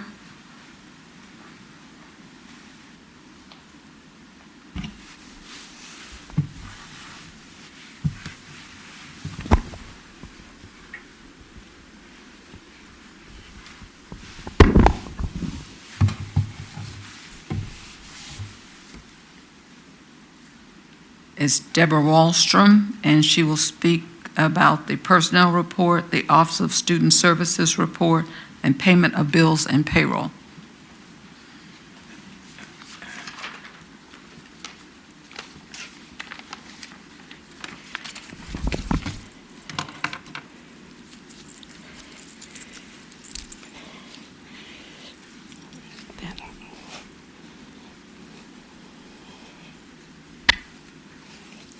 Good evening, board members. I'm Deborah Wallstrom, 137 Pitch Kettle Point Circle, right here in Suffolk, Virginia. And as our board clerk said, I'll be talking about 3 items fairly quickly today. First one will be the personnel report. You may remember a couple of months ago, one of our citizens was concerned about the number of staff who resigned. The citizen said the word week instead of month in her statement. While knowing the resignations were high, the superintendent asked a staff member if there was a week with a loss of the number of teachers, which I think the citizen said was about 33 resignations. Of course, his staff member said no. Rather than say, your number is correct, but it's only for a month period rather than a week, he chose instead to try and nail her. It's not right to game issues with citizens, and this is something the superintendent and board have been doing. The transparency's not getting better. Truth is, there is a staffing issue. Since June, about 240 individuals resigned from the school division. A very small portion of these are retirements, although we don't know if any of them were early retirements. What we know is that it is a challenging time to be a teacher, and I encourage the board to do whatever will work in recruiting and retaining teachers so that we have a full assemblage of those teaching our children. Teachers and others are the heart of the school division, and our division cannot operate successfully without them. Thinking about 240 resignations, that's enough people to staff at least several elementary schools. I hope you will be seriously holding a discussion at a near future board meeting to come up with innovative measures for having teachers in every classroom. You've had at least 6 months of this problem, and it's not going to go away. The issue, directly related to high student achievement, needs to be addressed.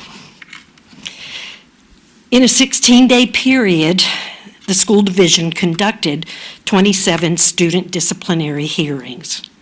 Well, that sounds like a lot, and it is, and I'm all for it if it helps with student accountability for their actions. I am aware of the discipline concerns in our schools and the need for a space and place conducive to learning. One of the key reasons teachers leave is because the school has fallen to the wayside in terms of discipline. Practices such as restorative justice has lessened the expectations for students. I hope the board will continue to address programs such as restorative justice and show us they're working. And if they're not, get rid of them and get something that really will work for our schools. Included in the payment of bills and payrolls for October and November is a listing of vendors paid via the purchase cards. For my fellow citizens, a purchase card is like a cash card, and we have many questions about the uses of these cards. Staff spent over $500,000 in October and November for items that are hidden, as the monthly reports still don't show what is being purchased and who made those purchases. Purchases include 7 different hotels for an unknown number of people, hotels like the Comfort Inn, the Courtyard at Potomac Mills, the Doubletree in Charlottesville, the Hilton in Short Pump, Hyatt Place, the Inn at Virginia Tech, and the Marriott at Crystal Gateway. The usual food places are also there. Starbucks and Texas Roadhouse and the Plaid Turnip and Tropical Smoothie, Panera Bread, and of course my personal favorite, it's there every month it seems, Chick-fil-A. And then there was a bit of shopping at places like Food Lion and Kroger and Sam's Club and Walmart and others. There was even a purchase at My Storage in Centerbrook. Through the Freedom of Information Act, I have requested documentation for whomever supervises the purchase card program and the names of people who hold these cards. I have also requested banking statements for 5 vendors each for October and November.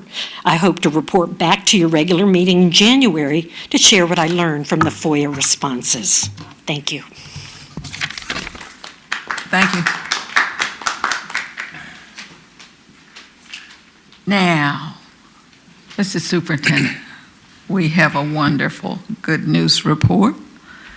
Yes, ma'am. I'm going to take the time to call to the podium our Community Engagement Officer, Ms. Antoinette Ward. We do have a lengthy list as at the conclusion of the calendar year. There's several awards and recognitions we want to be able to talk about today, including some success from our athletic teams, recognitions for our superintendent holiday cards, which we actually took care of today, which was outstanding. Our STEM Day, for example, another reflection on our National Blue Ribbon School celebration with Northern Shores and some other community partners. So I'll call to the podium Ms. Ward so she can give a highlight as we have several items on the agenda tonight. Ms. Ward? Yes, thank you, Dr. Gordon. Good evening, board members, board chair, and vice chair as well. Tonight, we'd like to begin our good news report with our student athlete highlight. The WTKR Esprit de Corps Student Athlete of the Week for the week of November 15th through 19th was Kings Fork High student Jean-Claude Bile. I'd like to take a few moments to share his interview, which aired on News Channel 3. Well, if you're heading out to Kings Fork's playoff game tonight against Deep Creek, you'll get a chance to see this week's Esprit de Corps Student Athlete of the Week show off his powerful right leg. His range, impressive to say the least, but to find where he's best, you may have to look at another kind of football. You might get tired just hearing about a normal day for Jean-Claude Belay. I usually wake up around 5, do my workout, run on the treadmill, push-ups, everything. Then get ready for school, go to school, get my work done. Then after that, go to football practice, kick the ball, hang out with the football guys, work out, and then get ready for soccer practice after that. Once he gets home, he has to do his schoolwork. He has to do his schoolwork, and he stays up as long as it takes to make sure he gets the job done. Belay's father, Michelle, is his head soccer coach at Kings Fork High School.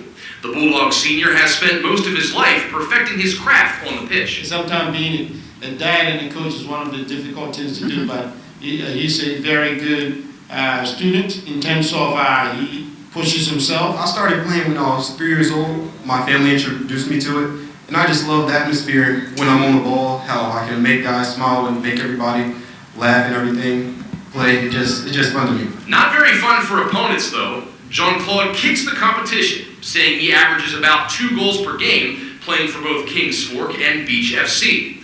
But this kind of football, not the only thing in his bag of tricks. He also has a knack for American football. Everybody would tell me while I was playing soccer that I have a good, powerful leg and I could be a good kicker.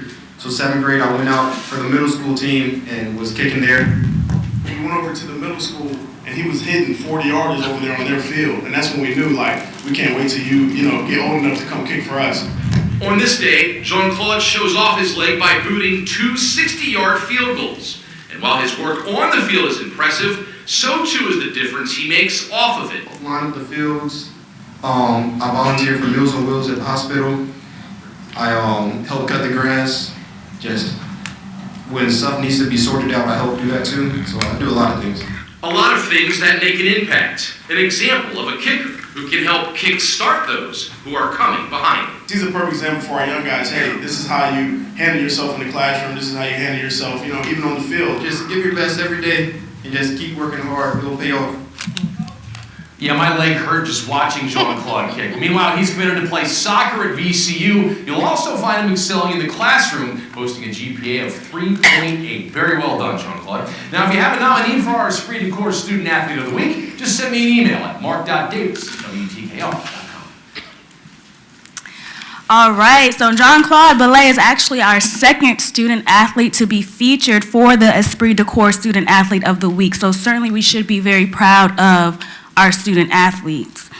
I'm actually going to skip ahead for one moment and sticking with our theme of athletics to congratulate Kings Fork High varsity football team for receiving the Region 4A championship title. And this is the first football regional championship win in the history of the school. The Bulldogs defeated the Lions of War Hill High with a final score of 41-14.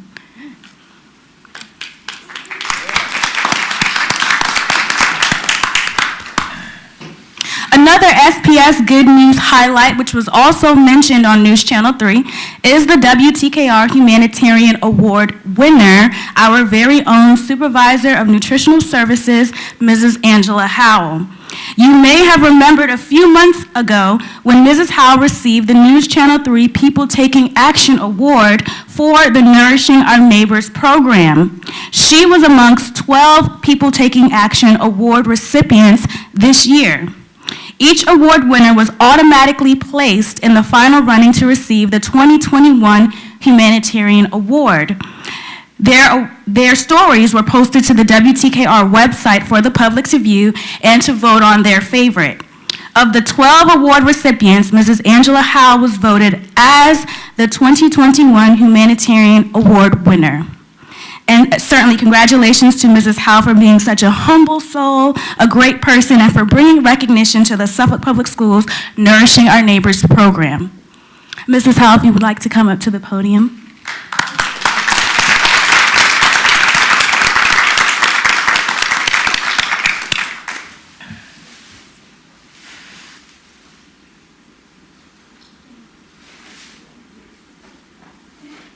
Thank you all so much. I'm proud to be a part of Team Suffolk. That's right. So we just wanted to present you with a token of our appreciation.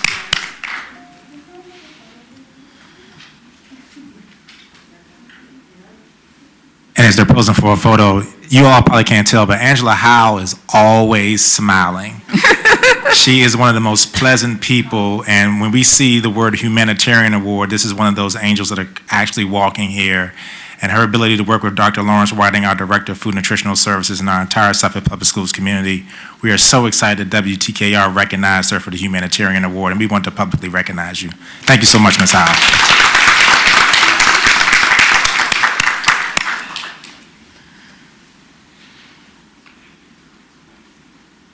All right, Miss Jayla Harris, an 11th grade student at Nansemond River High School, has auditioned and been accepted into the 2022 High School Honors Performance Series at Carnegie Hall. Through the High School Honors Performance Series, selected finalists such as Jayla rehearse and perform under master conductors and have the opportunity to meet other like-minded musicians from around the world. Though much of the students' time is focused on performance preparation, the program also allows students to experience New York City, and Jayla will be traveling to New York in February. So definitely some exciting news for Jayla and for Suffolk Public Schools.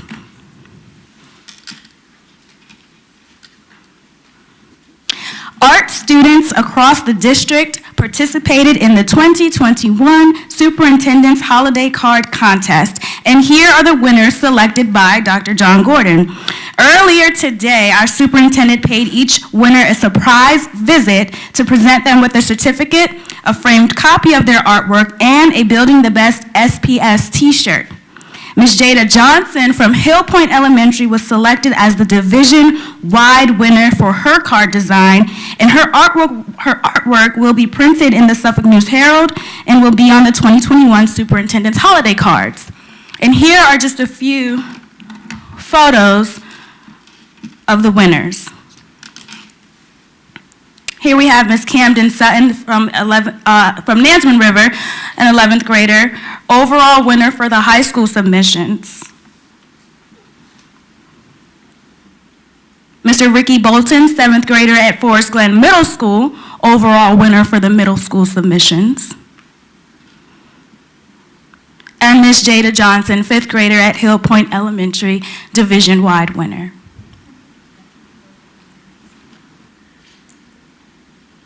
We can clap for them. We were just waiting for you to finish. All right, on November 8th was National STEM Day. The Hampton Roads Engineering Design Challenge was Build a Claw Machine. Suffolk Public Schools partnered with the Virginia Modeling, Analysis, and Simulation Center for the challenge. It was designed to be a fun and free way to get teachers involved in National STEM Day while giving them the chance to win $500 in STEM technology and supplies for their classroom. And the 5th grade engineering club at Oakland Elementary, led by Mrs. Wolfke, was the selected winner. And here are just a few photos of some of their work.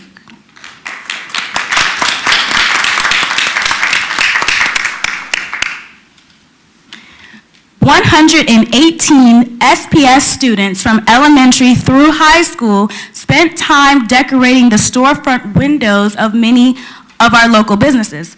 Some businesses who participated included Wells Fargo, Bank of America, the Maud Olive, the Chop Shop, the Wall Street Cafe. Participating schools included Kilby Shores, Elephant's Fork, Southwestern, Oakland, John Yates, John F. Kennedy, Forest Glen, Lakeland, Kings Fork High, and Nansemond River. This event does mark the 20th year that the City of Suffolk and Suffolk Public Schools has partnered together, and the theme this year is Home for the Holidays.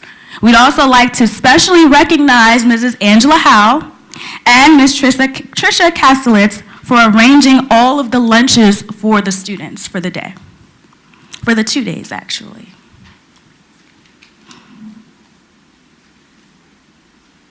And here are just some photos of some of their artwork.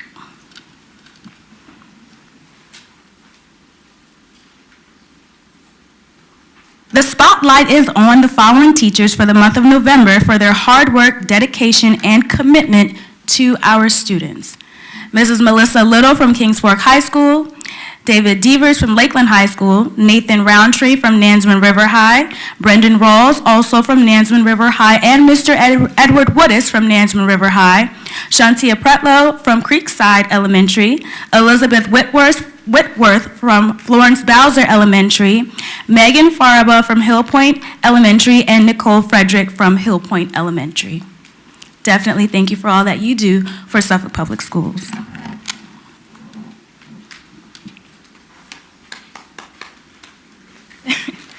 The Science Department's grant proposal, Growing the Best SPS, was approved for the H.R. Green mini grant of $500 to support our school gardens.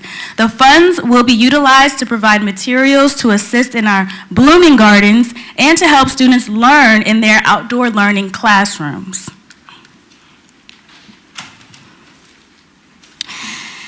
And Northern Shores Elementary, so the Suffolk Public Schools Community Engagement Department, in collaboration with Northern Shores Elementary School Principal Lori White, hosted a celebration in honor of Northern Shores receiving the U.S. Department of Education National Blue Ribbon School Recognition. Attendees included Northern Shores SCA President and 4th grader Emma Saturno, the Northern Shores PTA Board, the Northern Shores family and staff. We had teachers, bus drivers, custodians, and cafeteria staff, school administrators, and a few members of our Suffolk School Board. The event truly showed confirmation of the hard work and dedication of Northern Shores, and the staff really enjoyed themselves. At this time, please join me in welcoming Principal Lori White to the podium.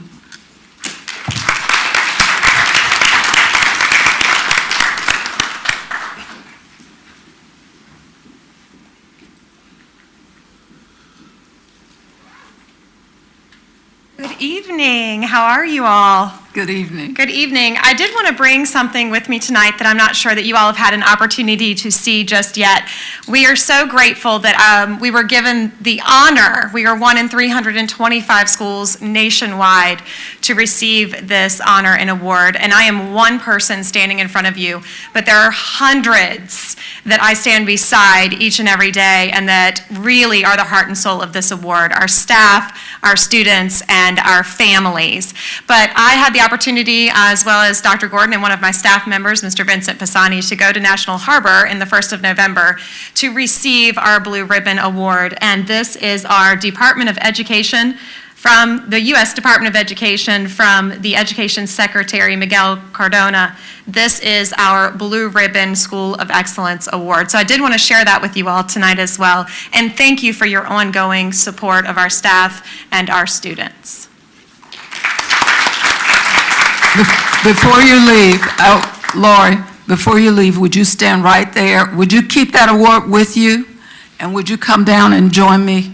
I have one more thing for you, Dr. Gordon.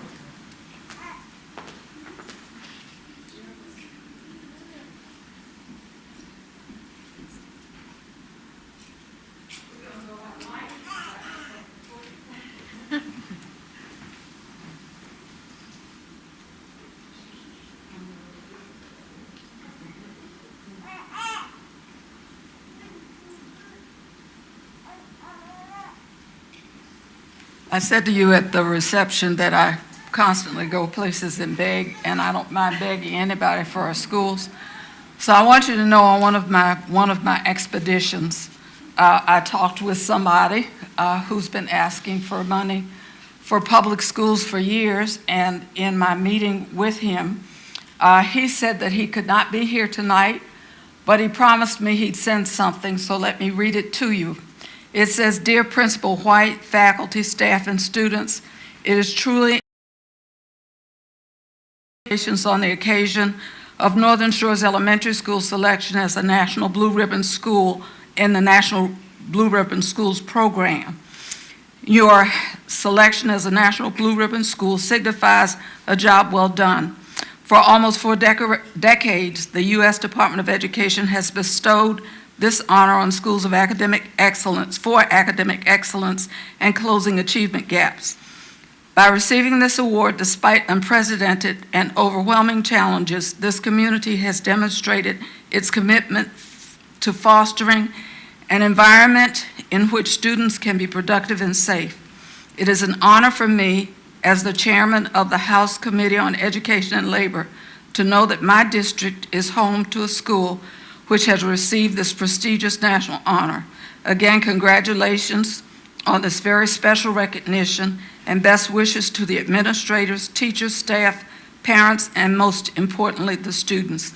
Very truly yours, Robert C. Bobby Scott, Member of Congress. Wow, thank you.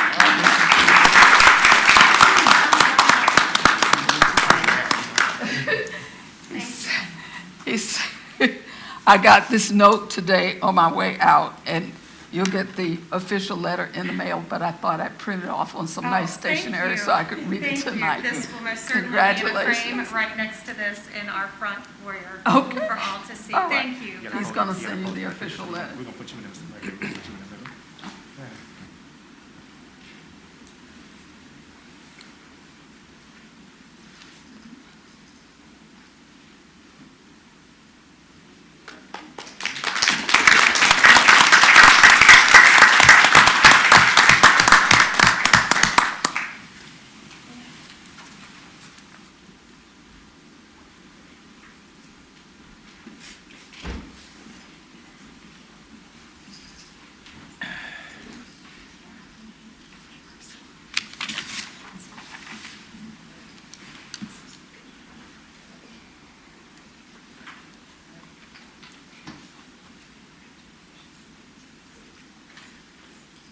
All right, we have a lot of good news tonight. As we continue, Warrant Officer Tatiana Penegar and her husband, Chief Petty Officer Penegar, are the founders of Innovative Veterans Outreach Incorporated. a nonprofit organization that provides educational scholarships to military families and community outreach. They also help local schools in the Hampton Roads community fight the COVID-19 pandemic by supplying safety protection gear and school supplies. We want to extend a gracious thank you to her and her team of volunteers for donating masks, hand sanitizer, hand soap, Lysol wipes, gloves, and a variety of items to help our fight against COVID-19. Her and her team collected items for our elementary schools, which we provided to our Title I groups. Ms. Pennegar is currently in the process of collecting and donating items for our middle schools. I'd like to invite Warrant Officer Pennegar and her team to the podium to say thank you for your support and donation to Suffolk Public Schools.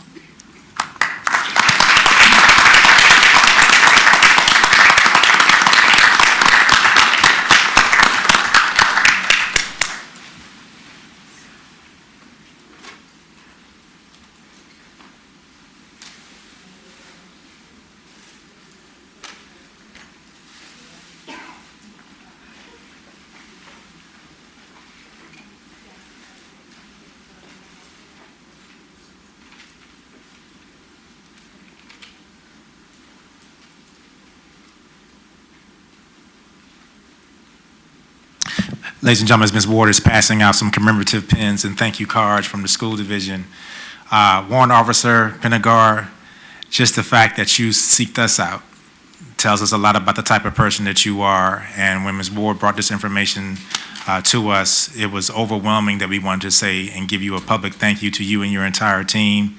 This is what we mean when we talk about Team Suffolk and the family, and the fact that we have so many partners that are here to do the best for children, to do whatever we can to keep them safe. So on behalf of the school board, and I'm sure they have their own comments, but on behalf of my entire team in the school division, thank you to all of you all for looking out for our kids and making this generous donation for COVID safety supplies. Thank you. And let us say thank you. Board members, if you want to speak individually, of course you can. I just want to say thank you so much for caring about us and for seeking us out and doing what you do. It means the world to us that the community thinks about us in this way and cares about our children. So we just thank you. Other board members? Board Member Jenkins. Thank you. Ditto to what you said, Dr. Buck. It just shows where your heart is. When a person speaks, when a person acts, it just shows who you are inside. And from the bottom of my heart, I just want to say thank you for caring about other people. Thank you.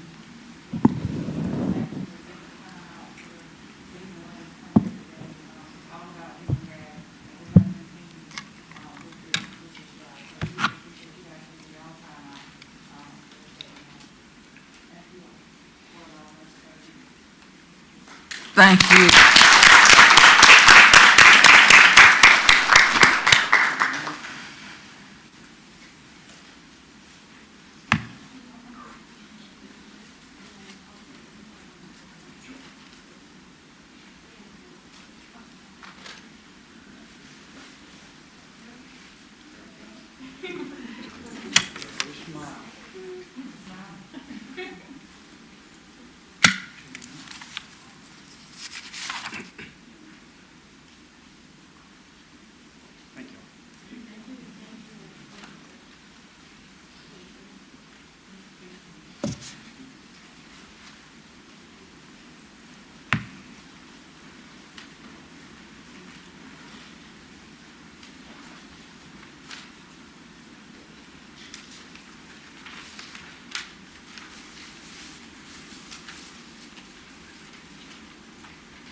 Tonight, we'd also like to specially recognize Mrs. Angie Salerno.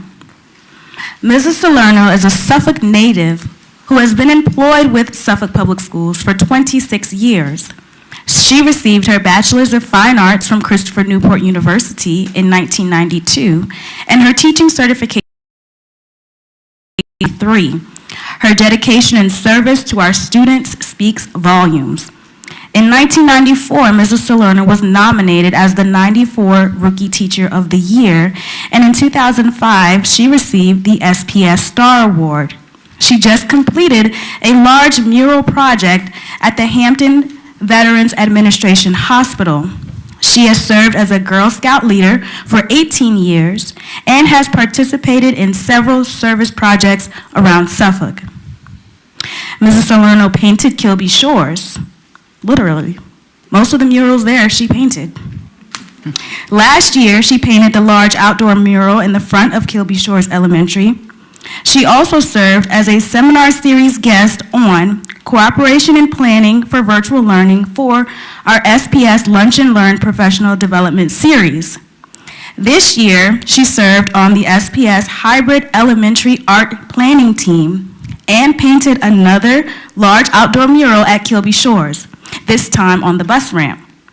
She was the creator of the Suffolk Public Schools Virtual Youth Art Month show and is currently the 2021 State of Virginia Elementary Art Education Teacher of the Year Award recipient. Both Mrs. Salerno and her husband David play handbells for over 30 years at Bethlehem Christian Church. Please join me in welcoming Mrs. Salerno to the podium.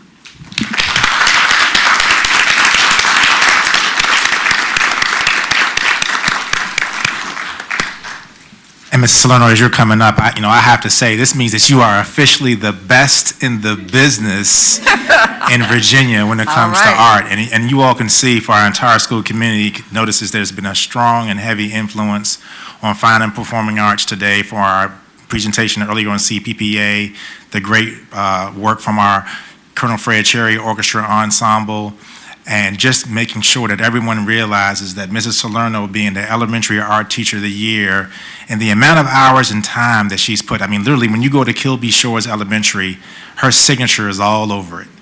And to us, that's what it's really all about. So on behalf of the entire Superintendent's Cabinet and the entire school division, we want to officially recognize you publicly and say congratulations for being the Elementary Art Teacher of the Year. A job well done.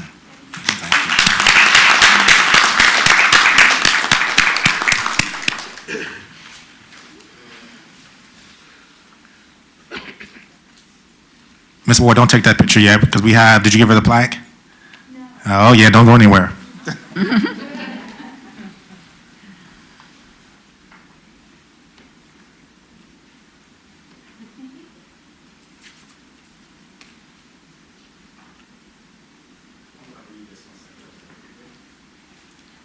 While you're coming up, quick correction, Mrs. Salerno has actually been with us for 28 years.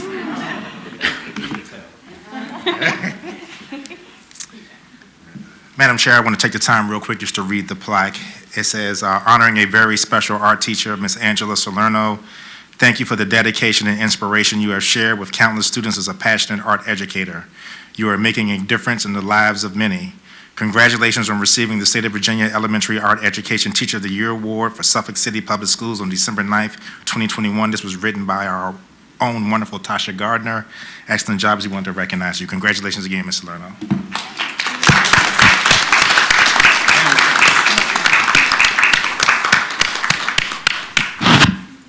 Hopefully I won't fall when I sit in.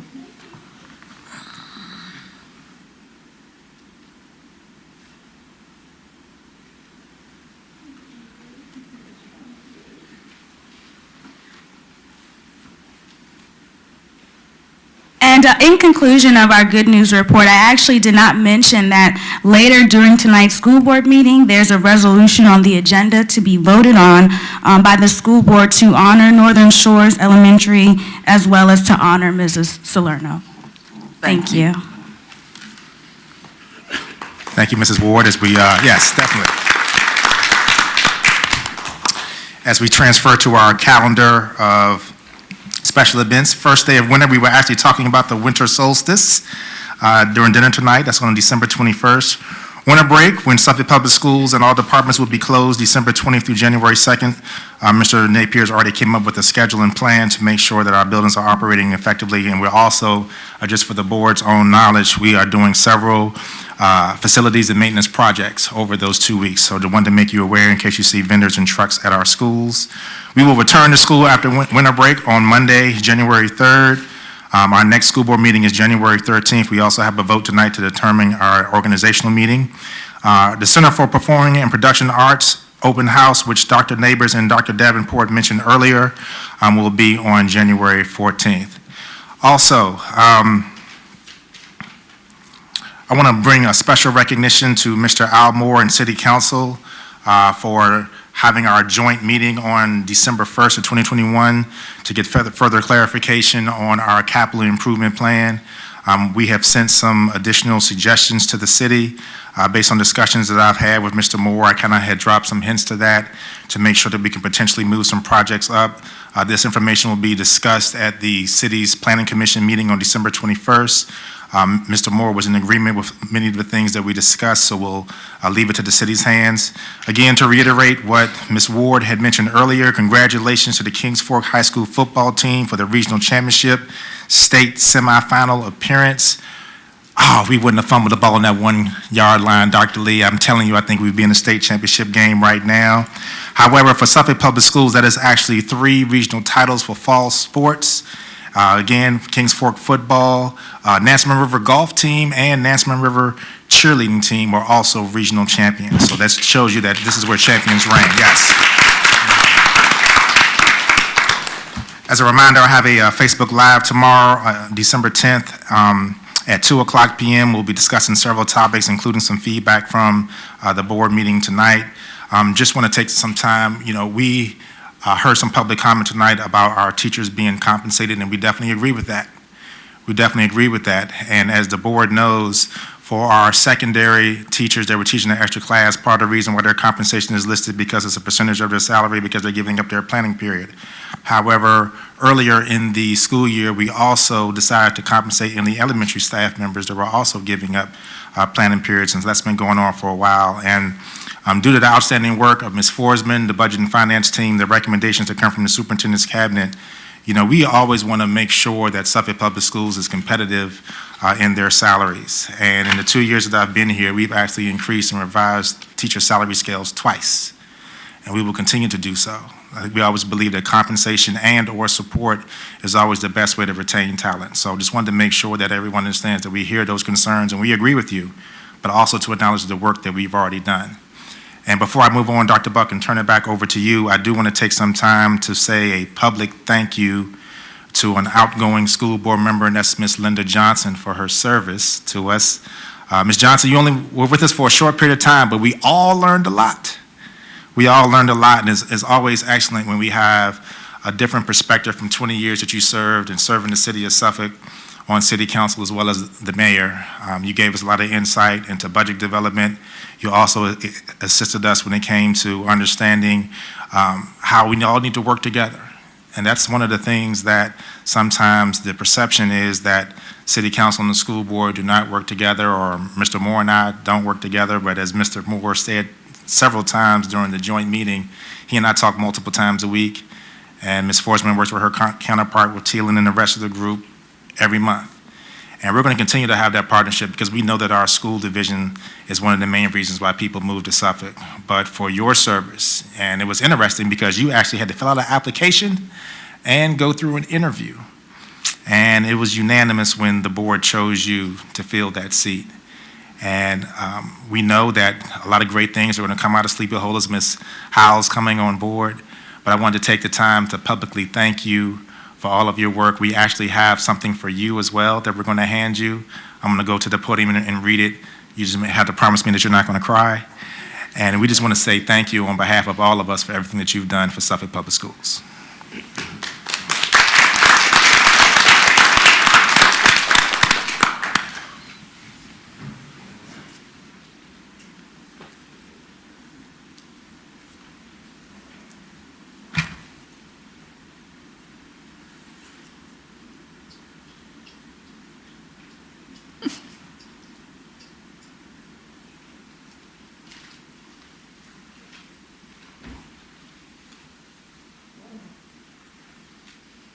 Time to read this plaque as well, Madam Chair. I think so. Thank you. This is presented to Linda T. Johnson, and the T stands for terrific, all right? With heartfelt appreciation for your loyalty, leadership, and dedicated service for the past 9 months. I know you probably aged a lot during this time period. as a Suffolk City Public Schools Board member on December 9th, 2021, and we also have this beautiful bouquet of flowers. I'll take that back because it's kind of heavy. But we want to just, again, say thank you for all of your hard work. So if you wouldn't mind taking that?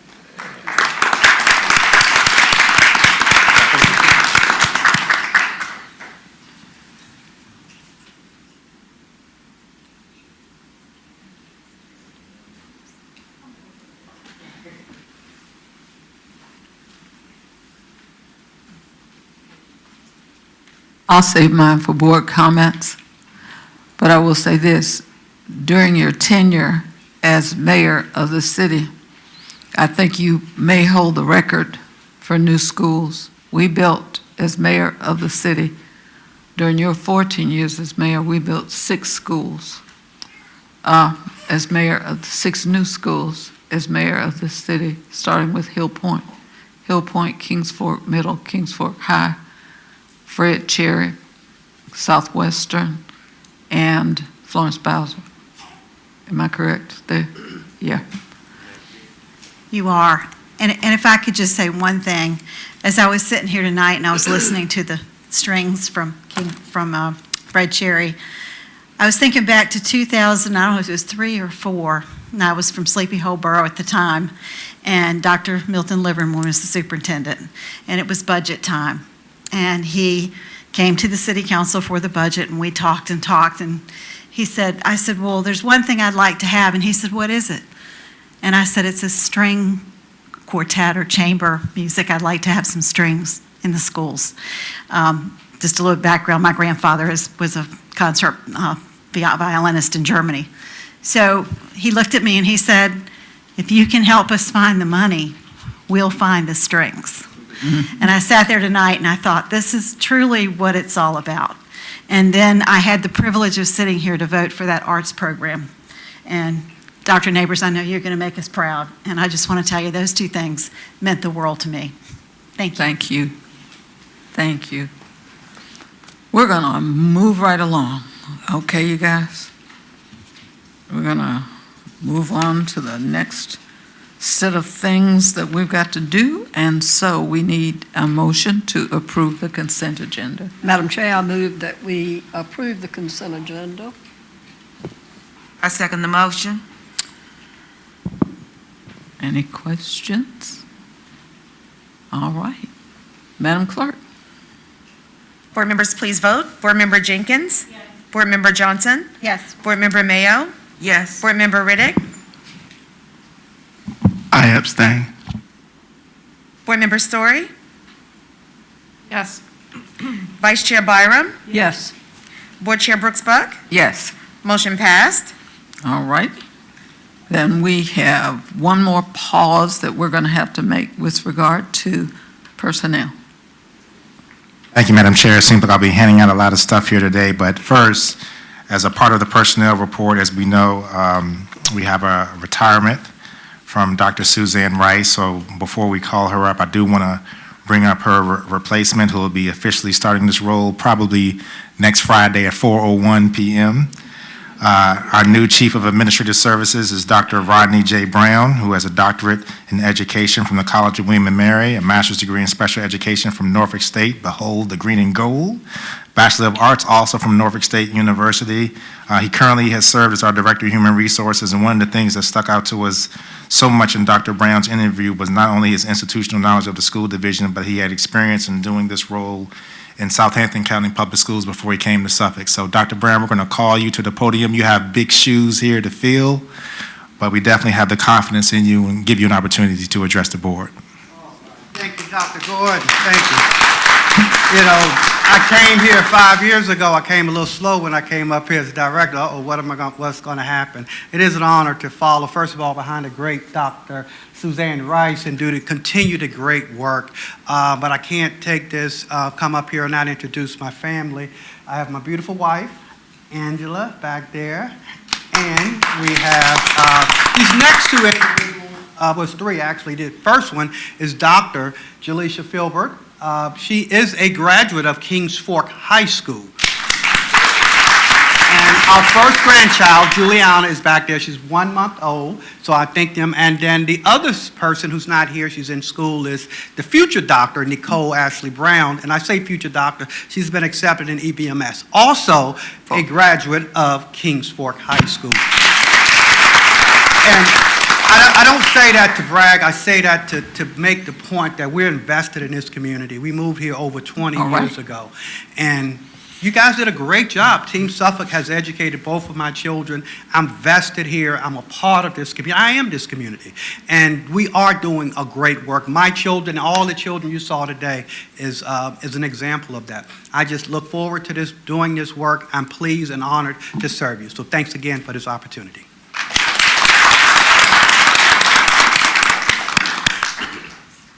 So Dr. Brown alluded to the shoes that he has to fill, and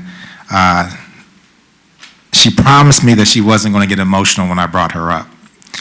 But Suzanne Rice has been with us for 35 years, and she has experience at the elementary, secondary level, former principal at Kings Fork High School, just to name a few, also former director of HR. And I think what is so special about Suzanne Rice is when the pandemic hit, when COVID started, and when I got the call, the text message stating that we were going to close schools before Governor Northam made the announcement, my first call was to Suzanne Rice. And I said, "It's Dr. Rice," and her response was, "Oh, Lord." And I said, "We actually have to create a task force." And she says, "I'm already ahead of you." And within 15 minutes, she sent me a spreadsheet of all the different things that we had to do. And if you all remember, as a board, during those first few months of the pandemic, Dr. Rice would come up here and not only review our mitigation strategies, but also talk about what we're going to do to make sure that our staff and students felt safe in the building, how we were going to be able to work with the Virginia Department of Health and the Western Tire Water Health District while still doing her other duties that she had. Because when we did our reorg, I think the board and school committee remember me saying, Dr. Rice has like a hodgepodge of everything. And we kind of wanted to streamline that process from student services, school counselors, now social emotional learning, emergency services that she works with. It's just been everything. And there has not been a time that I haven't texted or contacted Dr. Rice, unless she was at a UVA football game, that she didn't answer. And we are truly, truly going to miss you. She has been practicing this dance that she said she was going to do all week, but I'm not sure if it's going to happen. She sent the team the video last night. But realistically, Suzanne Rice is Suffolk Public Schools. And she has reassured me that she is nothing more than a phone call away. She's already created the transition folder, and that's the good thing about with Dr. Brown coming on board. We know they already have a great relationship, and we're really expecting this transition to be seamless. But she's also let me know that if we need her, that she was willing to come back and do anything that is necessary in order to make the school division successful. So, Suzanne, we have some stuff for you too as well. I am going to hand it to you because I know that you have some things that I know you want to be able to say to the board, to the school community. So, Dr. Rice, please come up.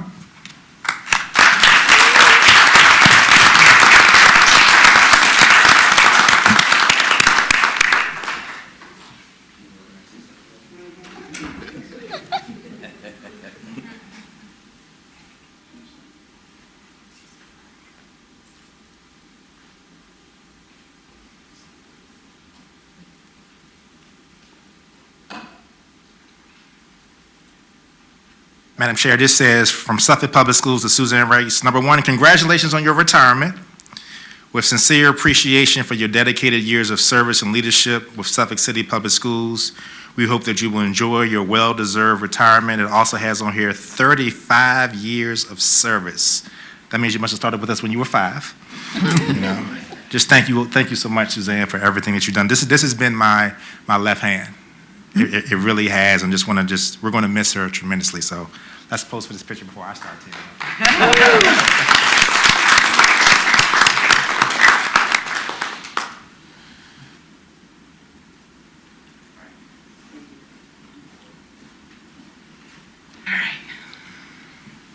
Madam Chair, Madam Vice Chair, board members, this is the last time I'm going to address you like that. What a long, strange road it's been. No, seriously. I've had an amazing journey with Suffolk Public Schools. I thought it was 34 years, but maybe it has been 35 years. And I will say that this school division is second to none, in my humble opinion. And it's because we have so many incredibly talented educators. And by that I mean teachers, administrators, all the support staff, all of whom are so critical to our successes. And I know, under your leadership, Dr. Gordon, that the successes are going to continue, and they're going to continue to grow. It's been an honor to work with and to serve the Suffolk Public Schools community. So thank you all very much.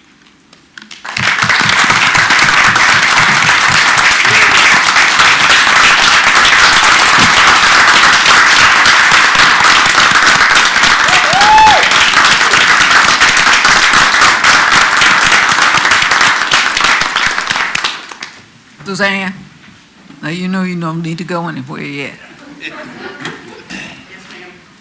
You know I told you I wasn't going to sign it, right? Our very first conversation was probably when you were standing at that podium, and you were asking about having graduation somewhere other than the gymnasium at Kings Fork. And I think, or either that or, no, the cell phones. It was the cell phone conversation. And I was asking you about data. And you were so fierce in your conversation about your students. And I told you then, because you apologized to me for your fierceness, and I told you then there was no need for an apology, because what you showed me was how much you really cared about the kids. And that was so impressive to me as a lifelong educator.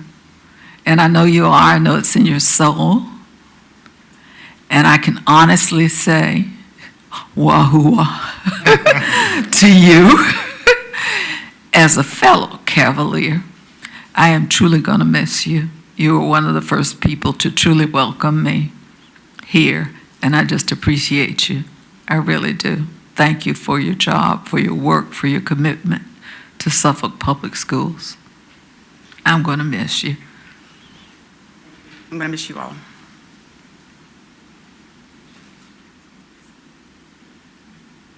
Well, I've worked with you for quite a while, known you for quite a while, and I know you were a teacher once, and you came up through the ranks here in Suffolk Public Schools, and that devotion and dedication is evident through your record.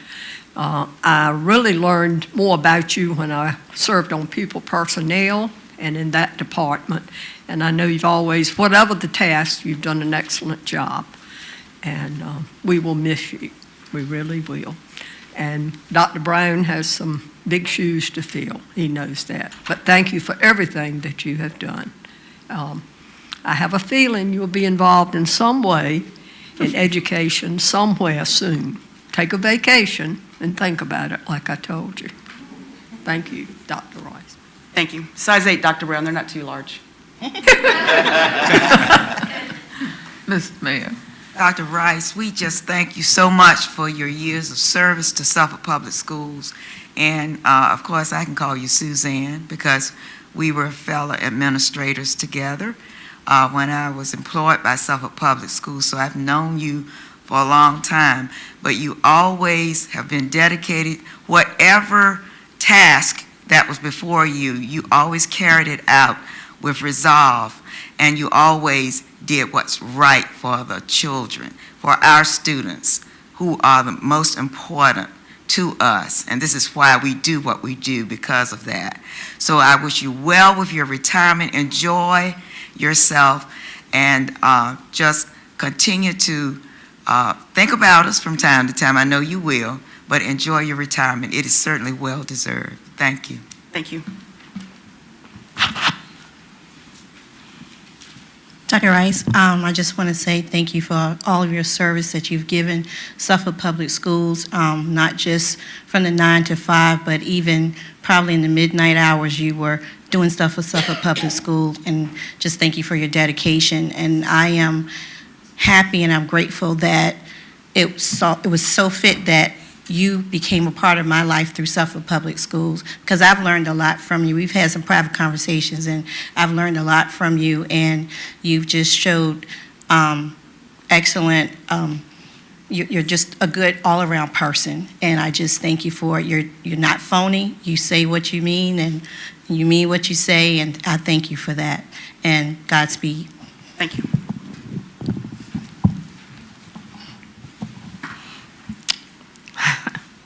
Well, Dr. Rice, it has been a journey. I remember when you came to Kingsburg High School as principal and had a few conversations, really warm in friendship in the office. And I owe you some Calgon for your retirement, and I wish you the very best. Been an excellent educator. Appreciate the friendship you showed to me at that time and the trust, and I trusted you. So have a great retirement. You're welcome. Microphone check, 212. Dr. Rice, there's so much I can say at this moment. You were my elementary school assistant principal, and you put up with me and suspended me off the bus, just to let you know. Several times. She did not play.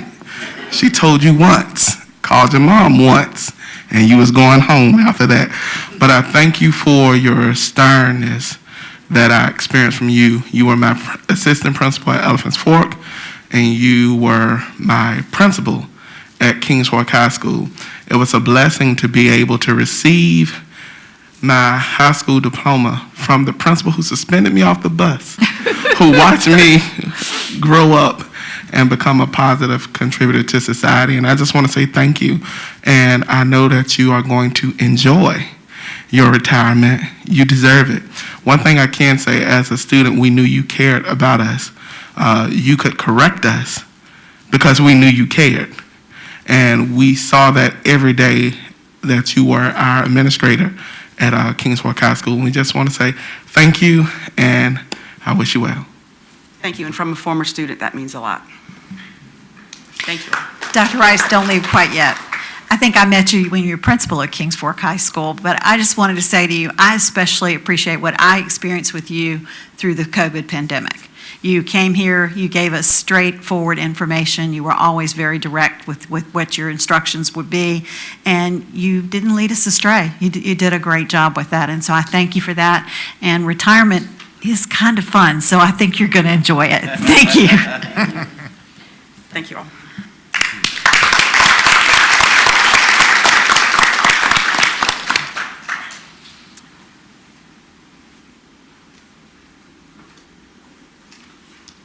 That's it.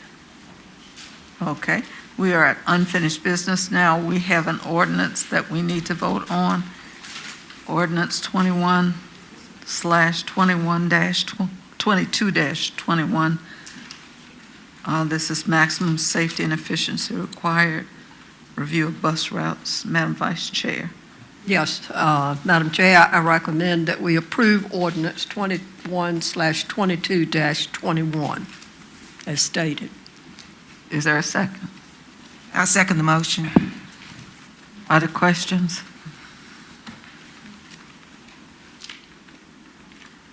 Madam Clerk? Board members, please vote. Board Member Jenkins? Yes. Board Member Johnson? Yes. Board Member Mayo? Yes. Board Member Riddick? Yes. Board Member Story? No. Vice Chair Byram? Yes. Board Chair Brooks Buck? Yes. Motion passed. Okay, we're at new business.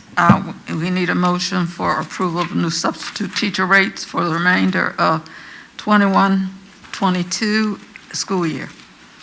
Madam Chair, I move that we approve the substitute teacher rates as recommended for the 21-22 school year. Second that.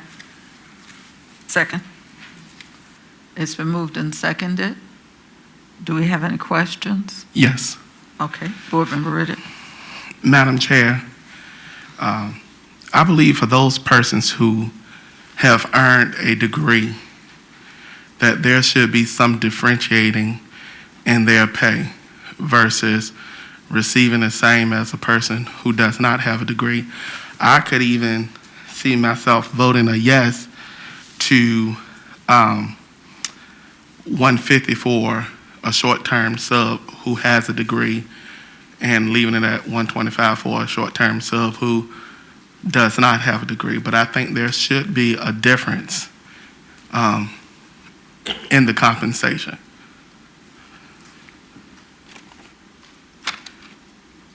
Is there any other discussion, or are there any other questions from other board members?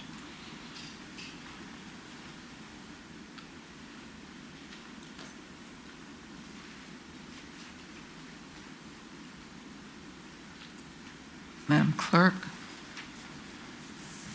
Board members, please vote. Board Member Jenkins? Yes. Board Member Johnson? Yes. Board Member Mayo? Yes. Board Member Riddick? No. Board Member Story? Yes. Vice Chair Byram? Yes. Board Chair Brooks Buck? Yes. Motion passed. Scheduling of the 2022 School Board Organizational Meeting. The proposed time is 6 p.m. The proposed day is Tuesday, January 4th, in the City Council chambers. Board members, may I have a motion? Madam Chair, I make a motion that we accept the date Tuesday, January 4th at 6 p.m. for the reorganization meeting here in the City Council chambers. Is there a second? Second. Second. Are there any questions? I'm just wondering, I'm just curious why it's usually the first Thursday in January. That's what it's been for a long time. Is there any particular reason? I mean, not that there has to be, but is there? We've always had it the first Thursday. I just think we're coming back to school. This is the first day we're coming back to school, and it was just a recommended day. That's all. I don't think there's. I think it's the second. Are we back on the third? It's the second day. We're back on the third, and that's the second day, so I think it was just a day, and the chambers were available. I don't know if they were available on the other day, but I know that they were available to us. I don't think there was any specific reason. Any other questions? Madam Clerk? Board members, please vote. Board Member Jenkins? Yes. Board Member Johnson? Yes. Board Member Mayo? Yes. Board Member Riddick? Yes. Board Member Story? Yes. Vice Chair Byram? Yes. Board Chair Brooks Buck? Yes. Motion passed. Okay, we have a resolution of the school board for the city of Suffolk, Virginia, honoring Northern Shores Elementary being selected United States Department of Ed as a Blue Ribbon school. We need a motion. Madam Chair, I make a motion that we accept resolution number 21/22-9, a resolution supporting Northern Shores Elementary as a Blue Ribbon school. Madam Chair, I second the motion. Okay, it's been moved and seconded. We can. Madam Clerk?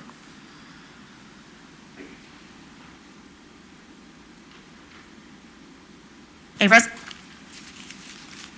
resolution of the school board for the city of Suffolk, Virginia, honoring Northern Shores Elementary School for being selected by the United States Department of Education as a National Blue Ribbon School. Whereas the National Blue Ribbon School program was created in 1982 and recognizes public, parochial, and private learning facilities from across the country, as nominated by the chief educational officers in each state for public schools, or the Council for American Private Education for private or parochial schools.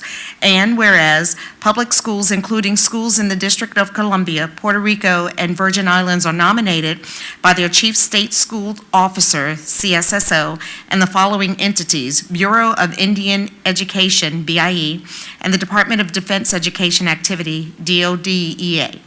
And whereas the United States Department of Education determines the number of nominations per state.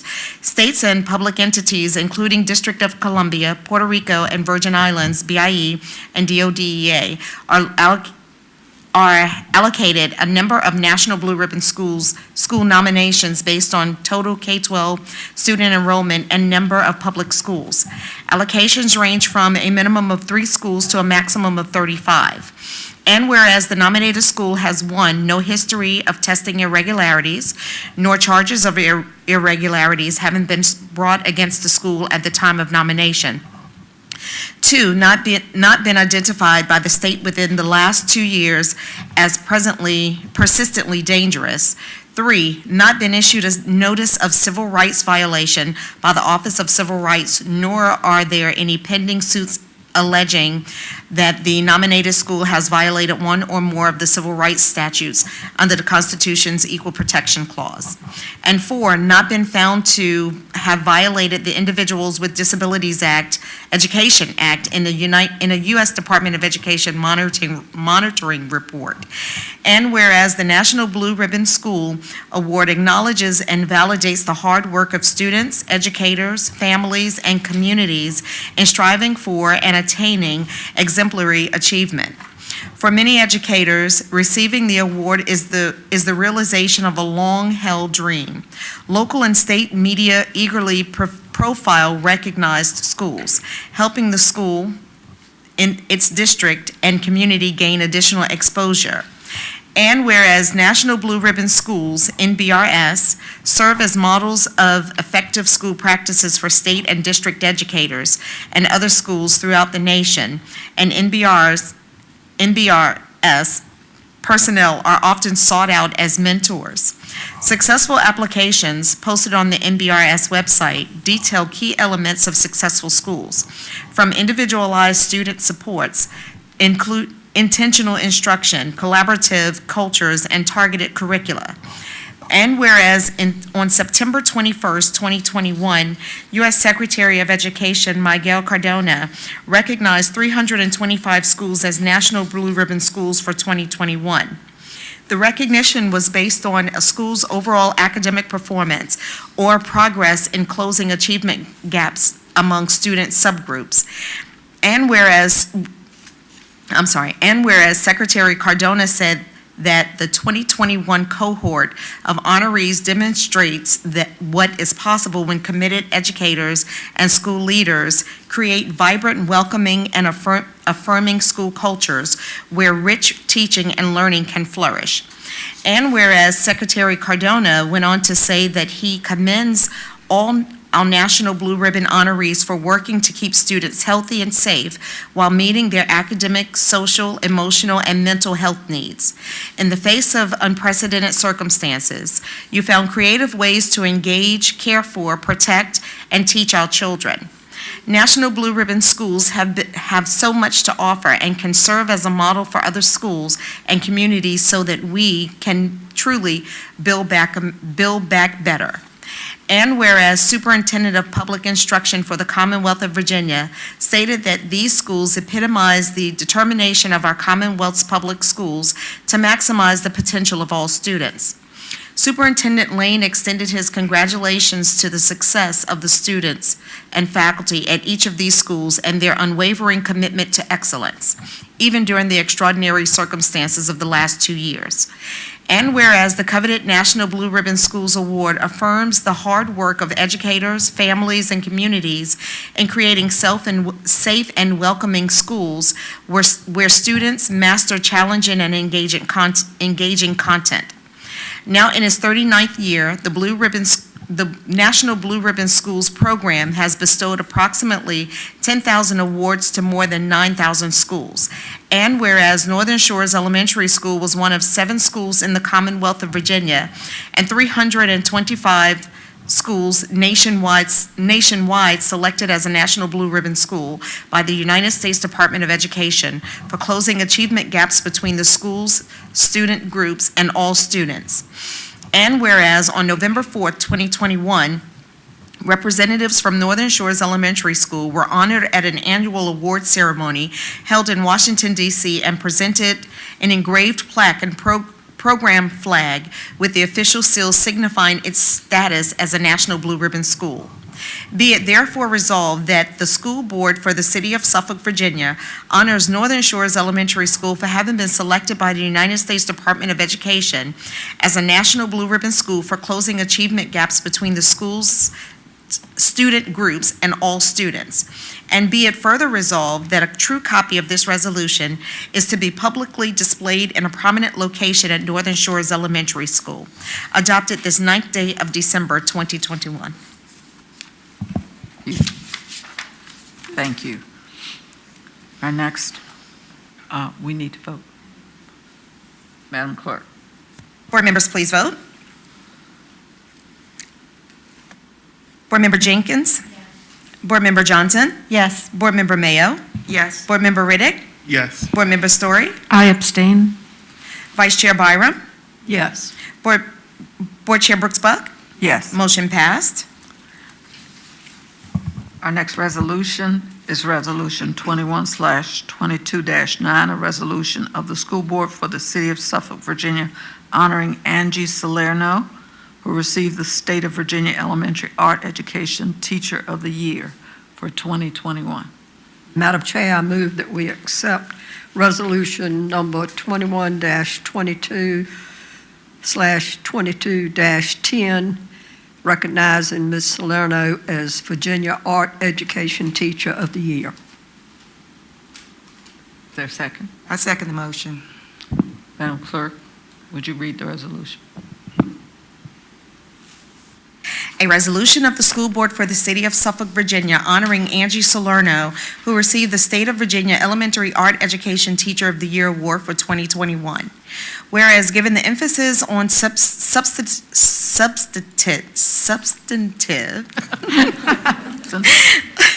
learning, creativity, innovation, and visual literacy skills espoused by many, including the Partnership for 21st Century Skills, the need for substantive and sequenced visual arts program for all elementary students in kindergarten through 5th grade has become more critical.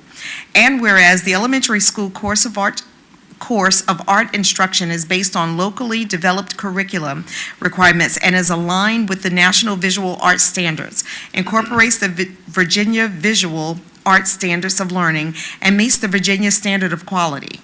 Art instruction makes authentic interdisciplinary connections and preserves the integrity of the content, skills, and concepts of both visual arts goals and objectives and those of other subject areas.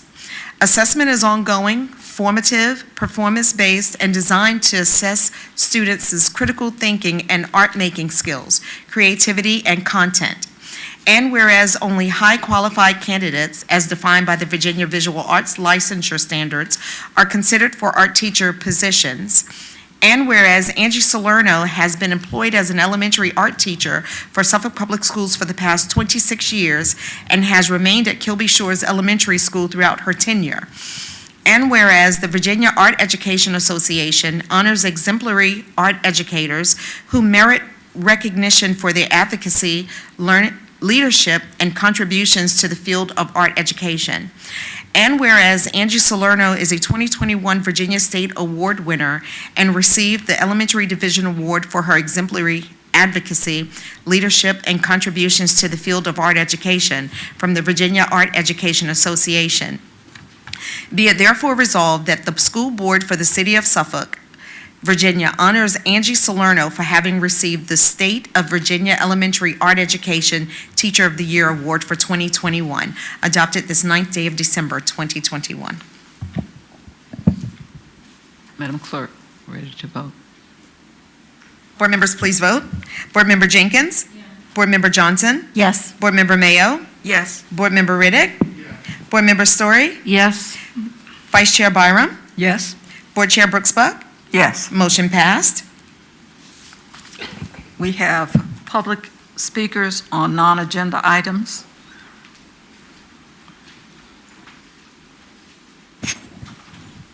Speakers, when you come forward, as I call your names, I believe the persons who are speakers are here and were here when I made my comments earlier.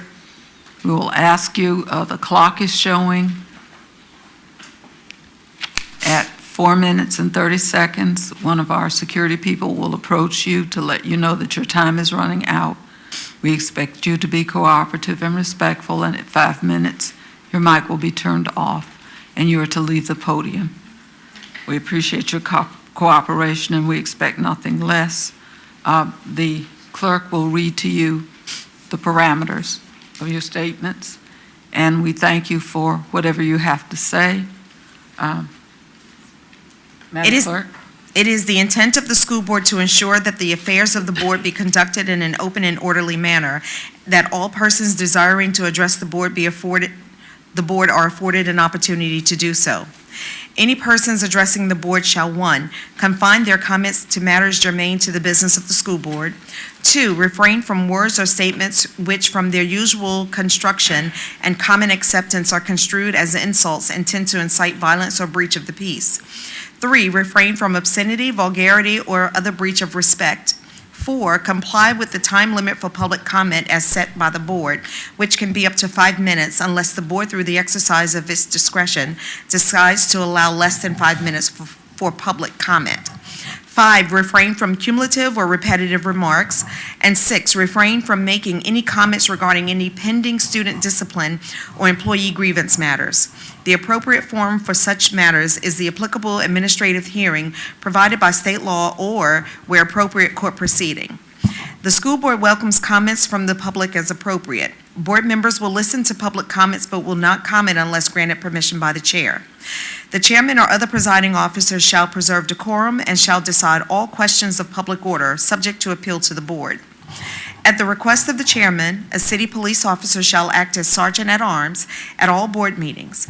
The officer shall, under the direction of the chairman or other presiding officer, have charge of the board chambers, the board conference room, the waiting areas and corridors adjacent thereto, and the school administration building, and shall prevent disorder or interruption of the business of the board.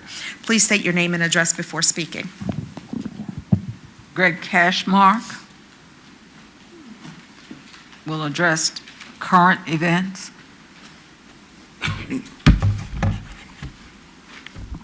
Good evening, Chair, Vice Chair, Superintendent, everybody else that's not paying attention. I would like to speak this evening on a few things that have been going on currently at within the Suffolk school system. But I first would like to thank a few people because I always forget to thank people. One, congratulations, Sherry Story, on your award on the best school board member. I appreciate you taking the time a lot of times to bring up some of the stuff that goes, kind of gets swept under the carpet. I do appreciate you bringing them to the limelight because sometimes there's those things where you don't hear about it, or there's some big policy. There's a lot of policies that are pushed through. So that was one thing. Also, Ms. Brooks, Dr. Brooks, sometimes I forget about that. I don't know if it was because I didn't take a test or something. But I asked the city for a audit from how y'all spend the money. And they said there's no detailed, Timothy Kelly responded with there's no detailed audit available for how the Suffolk Public Schools spends their money. Now, Suffolk citizens give the city, the school system, roughly $65 million a year, and then the federal and state give you all another $130-some million, and then so that gives you all about according to the fiscal year for 2021, you got a budget of about $196 million. But there's no detailed information on how that money is spent. So I'm making a FOIA. If the city doesn't have the audit, then I'd like to make a FOIA request for the audit of how the money's been spent this year for that $196 million that's listed on the city website. And actually, they did a request there. And sorry, my laptop actually, lost the mouse on the way up here from the way I was holding it. The other current events that I'd like to talk about, one was the police request for more police at the school board meetings. We all know that everybody's shorthanded right now, so I just think it's kind of weird that we would ask for more services from the city when we're all at bare minimum as it is. And I know in the last meeting that y'all said that wasn't the right number on the resignations, but as we're seeing the paperwork come through now, it seems like those numbers are correct.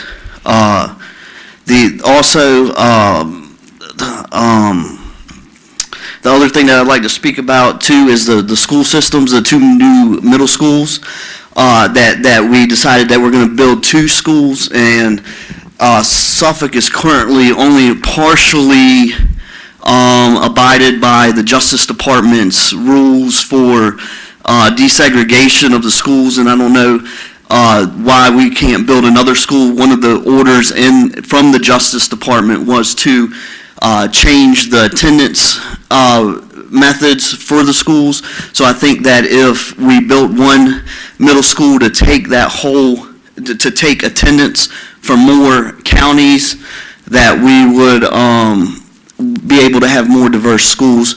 I don't know if I mentioned I went to Indian River High School that was very diverse.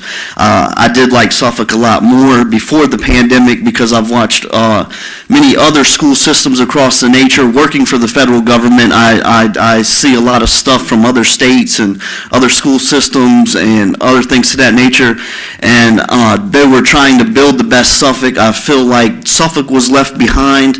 We didn't do, congratulations Dr. Rice on your retirement. I have family that's done 30-some years in the system too, but over in Chesapeake. And I was a little bit, we're still trying to get back, and then I would like to have y'all come out to Booker T. Washington for our Lights Festival that they're doing out there on the bus ramp. That's on December 14th at 6 p.m. It would be nice to see our representative out there to see the hard work that there's. And Mr. Moore, again, is doing an excellent job. The nurse called out, and he's been at every single door. Every time you go to that school, he's somewhere doing something. So he could use a little bit of pat on the back as well. Thank you.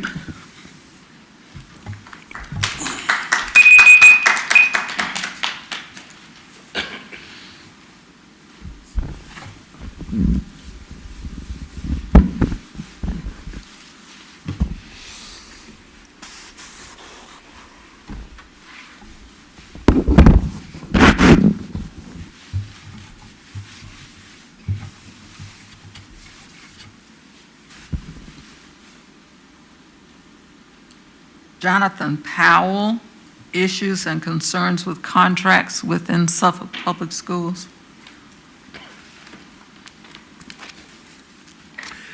Jonathan Powell, 1118 Hozier Road. Madam Chairman, Vice Chairman, Superintendent Gordon, and board members. I came before you to address issues and concerns with contracts within Suffolk Public Schools. I've gone on the Suffolk Public Schools website and begun a review of awarded and forbid contracts.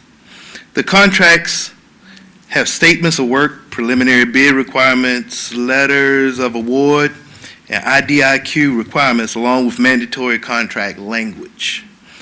As one who benefited from the use of contracts during my 36 years of federal service, my concern is if the awarded bidders are meeting the contractual obligations. COVID-19 has become the scapegoat for failure to perform agreed upon goods and services required by these contracts.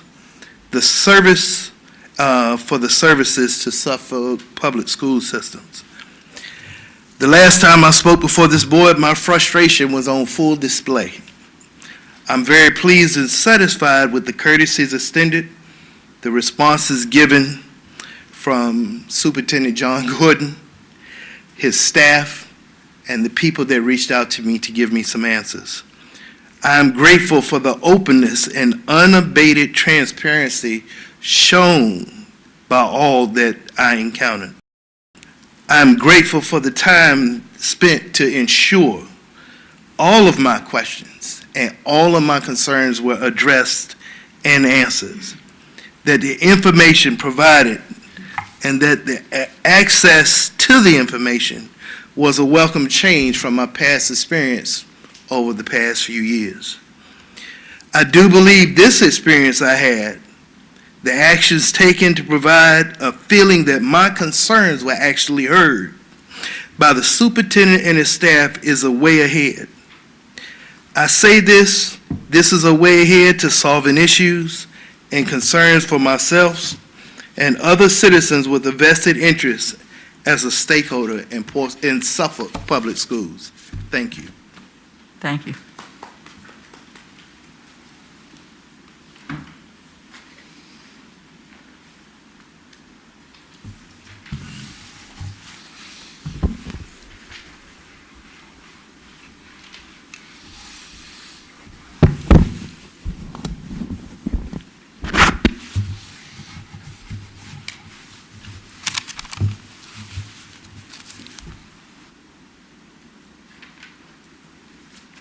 Dr. Dawn Marie Brittingham, committee's formation in January.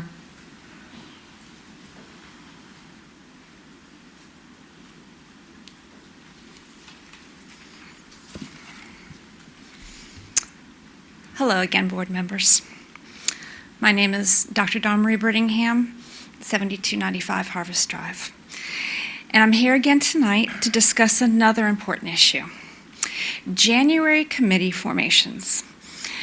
As Suffolk Public Schools School Board approaches January, you will no doubtably be preparing to form the different committees needed to conduct business for the coming school year. In the past year, according to the school board's documentation, there have been several committees formed that only consisted of 2 members.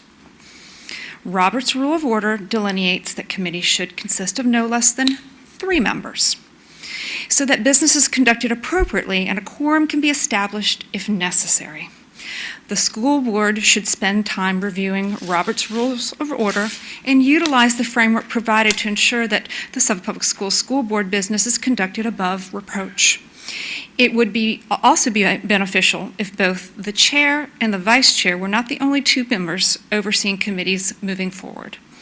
The optics of the chair and the vice chair seeming to run committees without the input from other school board members does not reflect favorably on the school board, and the taxpayers want business conducted above board, especially for those who are placed in positions of great responsibility. School board members should always remember that they serve at the pleasure of the taxpayers, not the other way around. The appearance of an unethical conduct by not staffing committees appropriately leaves doors open for further query and investigation into how the school board conducts school business.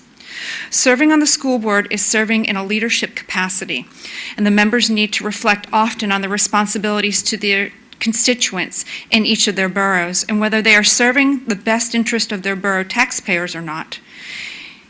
Is your intention to portray a power grab for your borough and to appeal only to the borough that elected you? Are the Nansemond Borough and the Whaleyville Borough the only boroughs that have relevant input and viewpoints? Because currently, that is the perception the school board is portraying to the taxpayers of the city of Suffolk. I would recommend that you work diligently to change those current perceptions, because a large majority of Suffolk Public School families now view you as having their children's best interests not at heart. Thank you.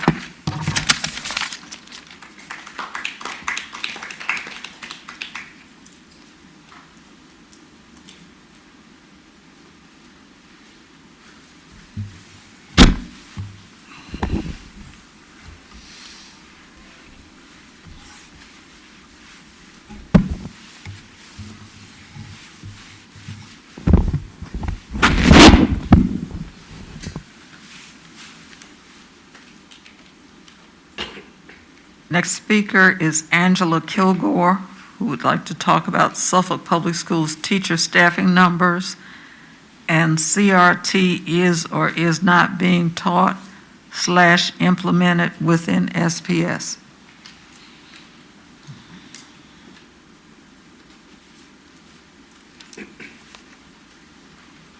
Hi, good evening.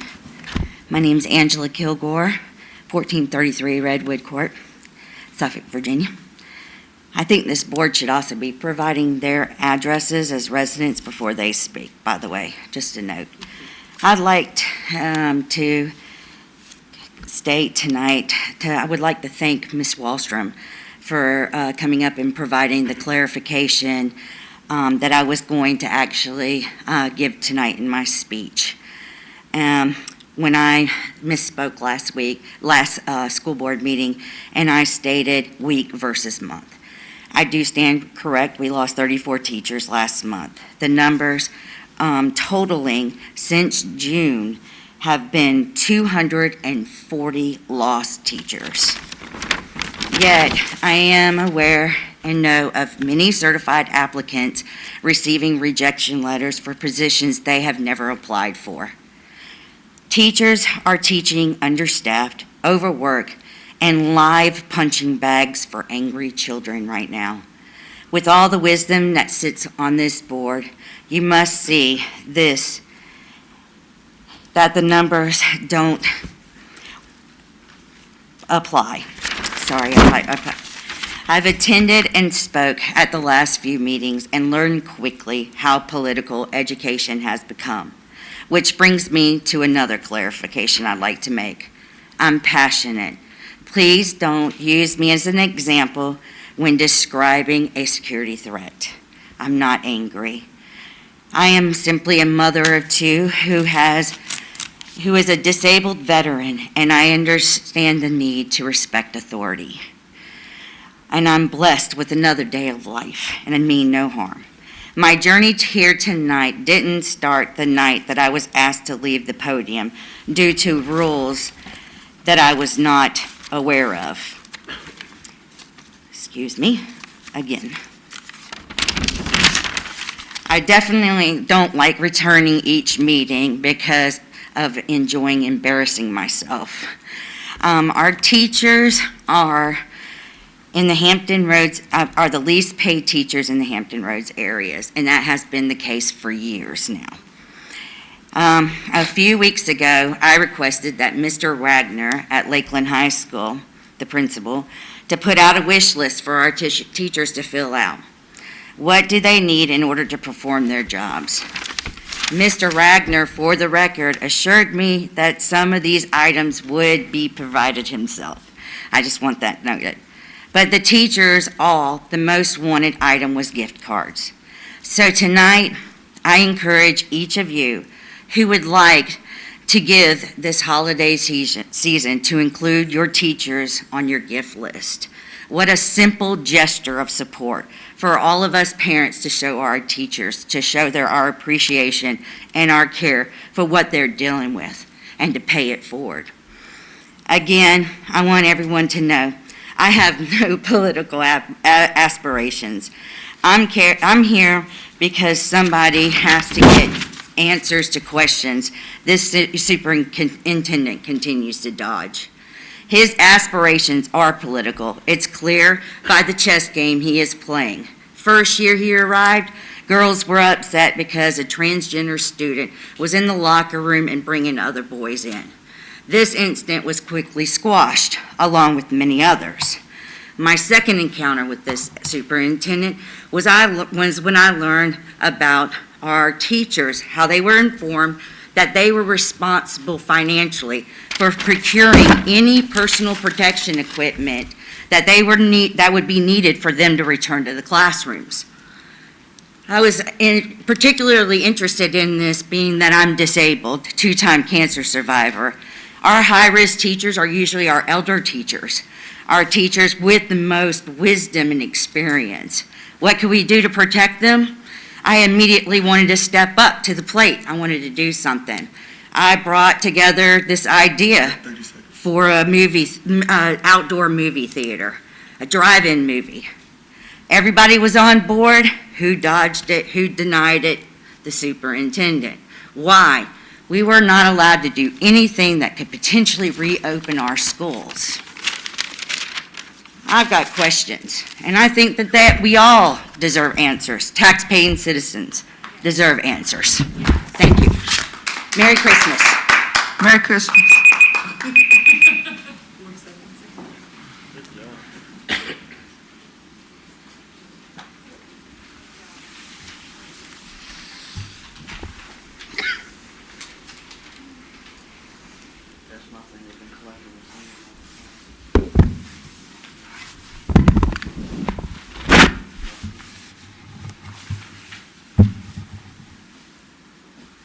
Deborah Klisch.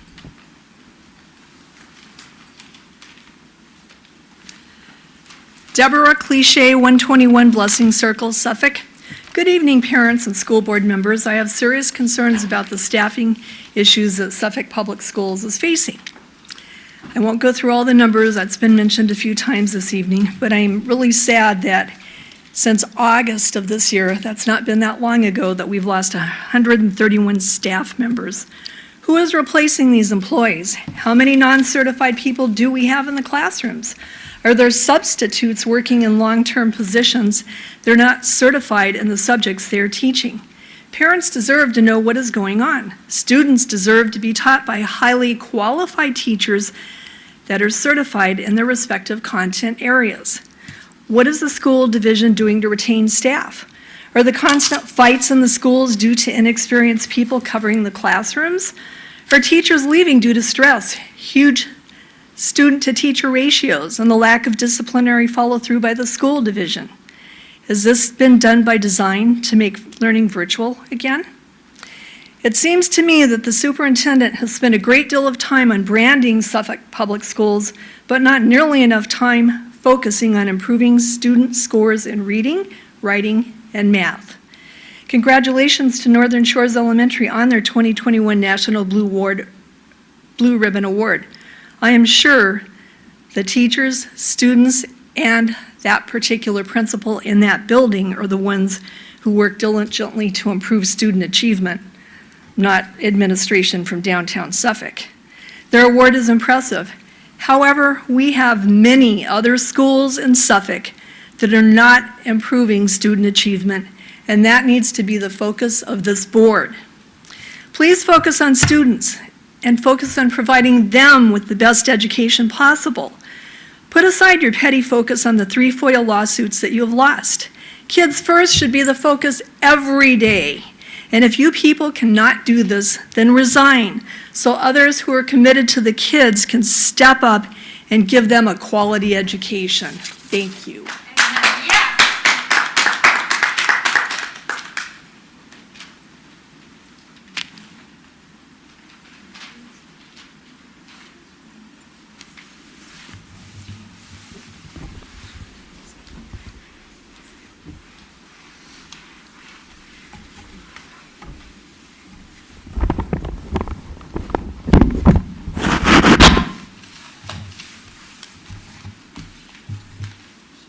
Thank you.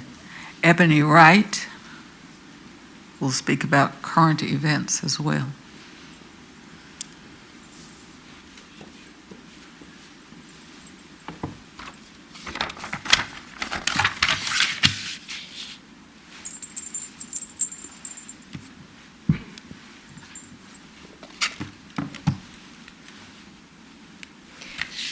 Good evening. My name is Ebony Wright, 1493 Elderberry Road, Suffolk, Virginia. Greetings, Madam Chair, Madam Vice Chair, the board, and Superintendent Dr. Gordon. I want to take this opportunity to thank the division for your efforts and sacrifices to this community. I commend you for how you've navigated through this pandemic without a playbook to guide you. To the board, superintendent, administrators, educators, and all support staff, thank you.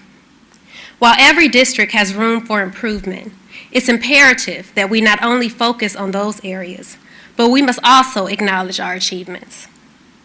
Through my work in the community, I am able to see the end result of this district's hard work and dedication. We can't ignore that our district has produced Ivy League students and Gates scholars, just to name a few. The negative narrative being painted of our district and community is not an accurate picture of who we are as a district or as a city. It is time we work together to change the narrative and put the focus back on the academic achievement of our students. We all have a role in building a great SPS. Members of the community, as we close out this year and prepare for the new year, it's time to hit the reset button. The public comments portion of these meetings are often dominated by criticisms, and not enough time is spent discussing ways of working together to improve the education of our students and to improve our district and community. Lately, our meetings often end with members of the community being escorted out of the meetings and school officials being escorted to their cars by security. Our children are watching. On social media platforms, teachers and administrators report feeling attacked by our community and that they are not receiving the support that they need because of the many distractions plaguing our district. Some are planning for an early exit from public education. Our children suffer when we lose good educators, and our community suffers. I encourage us all to change the tone. The more meaningful conversation should be how members of this community can work together with the division to fulfill our obligations to our children and to the many educators who sacrifice day in and day out. The harvest is plenteous, but the laborers are few. There are many loud voices and keyboard warriors with criticisms and complaints, but not enough workers executing to implement change.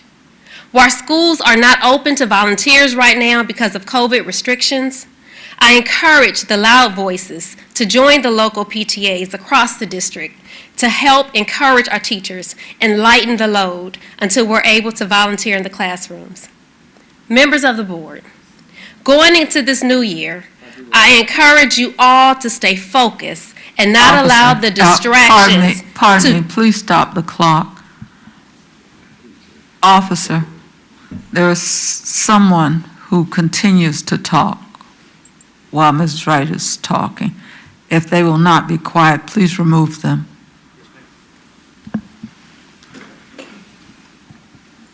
Ms. Wright, you have 1 minute and 40 seconds. I'm so sorry. Thank you, Madam Chair.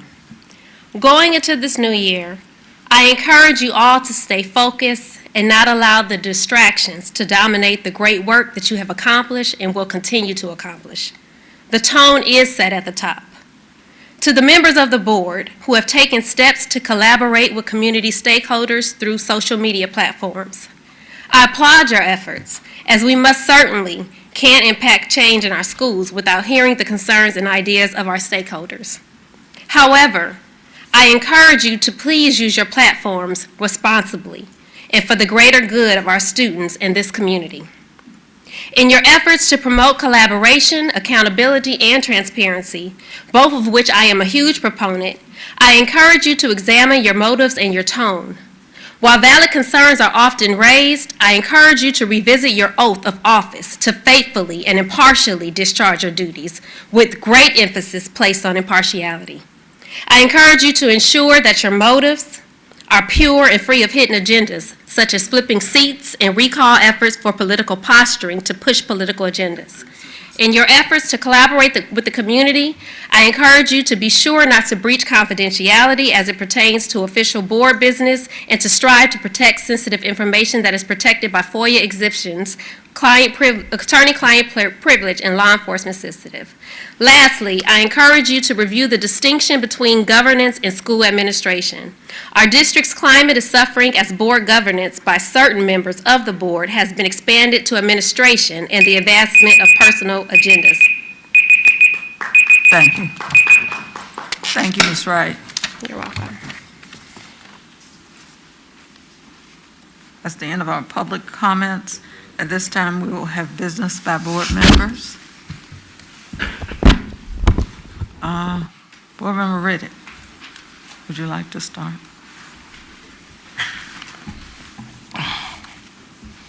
First and foremost, I would like to say congratulations to Northern Shores Elementary School on being one of 317 schools in the country for receiving the honor of a Blue Ribbon School. Also, I would like to give accolades to Mr. Skinner and the CTE team for being 2 out of 17 in the state of Virginia for being recognized for Project Lead the Way. And I just want to say thank you to the citizens of the Suffolk Borough who has elected me to serve on November the 8th and December the 1st. I had the privilege of hosting 2 town hall meetings to listen and address concerns from the citizens. And it was a great opportunity for us to interact. It was well received. Our citizens are pleased with what the citizens who came stated that they were pleased with what is going on in the Suffolk Public Schools. And I'm going to just say this. We are living in difficult times, and it's my hope and prayer that things will get better. If we are going to move Suffolk forward, cancerous syndrome of fighting each other. No business would like to come to a city where there's no unity in the school division, where there's pockets of frustration and war. Persons who would like to be active in the community would not like to stay in a city that has those aforementioned qualities. And neither would good employees. I often hear a lot of people talk about the impact on our employees. However, it's a double standard because some don't consider the impact that their words and actions may have on the retention of quality employees. It bothers me that, and I'm going to say it, I'm going to talk, I'm grown, I can say what I want to say within respect.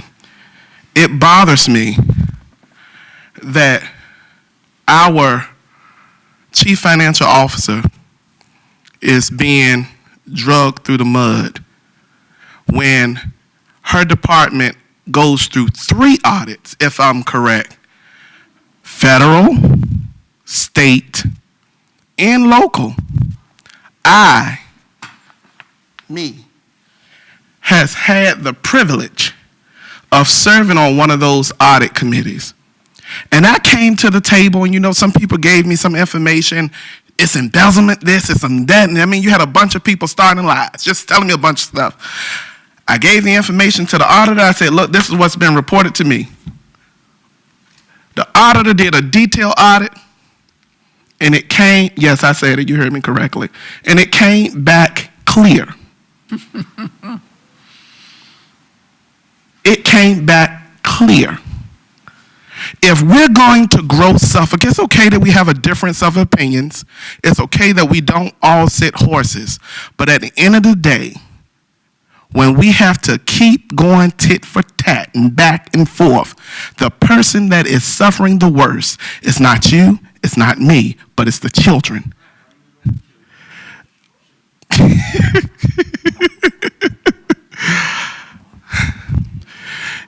Door.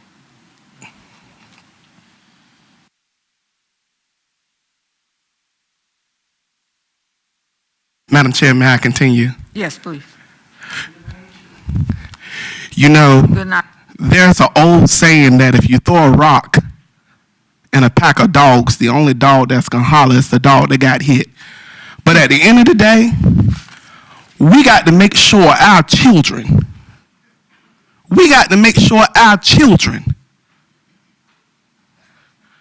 are at the forefront of our mind.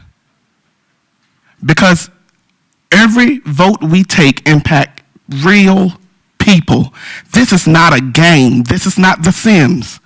This is real life. For every comment we say, for every action we post, for every misrepresentation we make, it impacts people's lives and familyhood. It messes up a bunch of things. And I heard a lot of false narratives that was being circulated regarding to the building of 2 middle schools. I got to say it. Our city is growing. Harborview is pretty much growed out. So the next growth zone is Chuckatuck, and this is me talking, and then it's spreading further. So we got to be ready to develop. We got to be ready for this growth that's coming.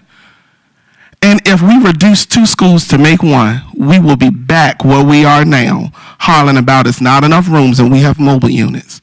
Y'all, we don't have to agree, but let's come to the table, put the hidden agendas and the childish stuff aside, and let's keep our interest on the children and how we can do the best good with the least amount of money, but in the best interest of all Suffolk. Thank you. Thank you, Mr. Riddick. Board Member Story. Let's see. First of all, I want to give a shout out to Dr. Brown's daughter who got accepted at EVMS. That's awesome. Good job. Excellent.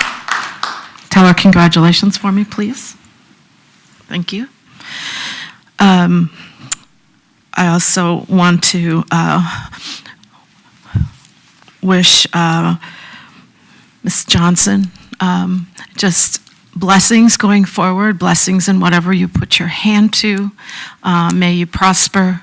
May you just find the next journey to be productive and, fruitful for what you do. You certainly have a lot left to give somewhere, so I wish you nothing but the best and nothing but blessings ahead. You're welcome. I also have a question, and that is because I've been asked by some teachers, Dr. Gordon. First of all, I'm very glad the vote we made for the substitutes. Thank you very much. The other one is the taking of extra classes.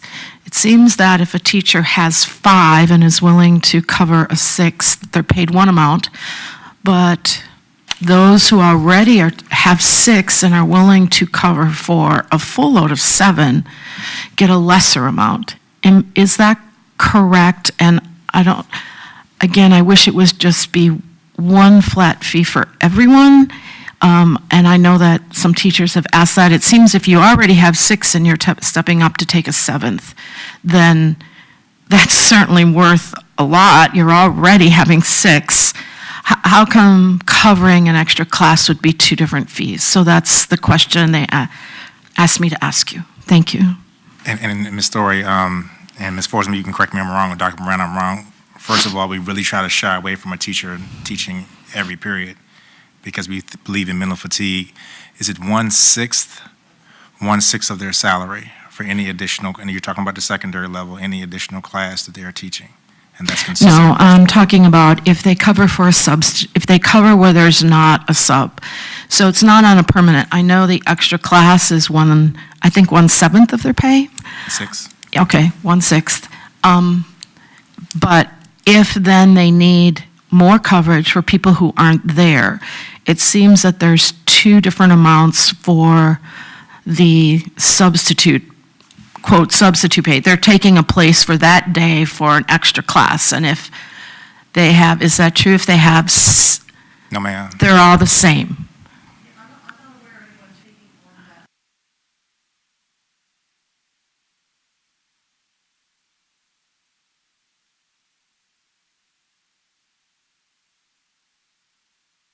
We don't have anyone actually doing that, Ms. Story. But You mean taking like filling in for a sub for a day?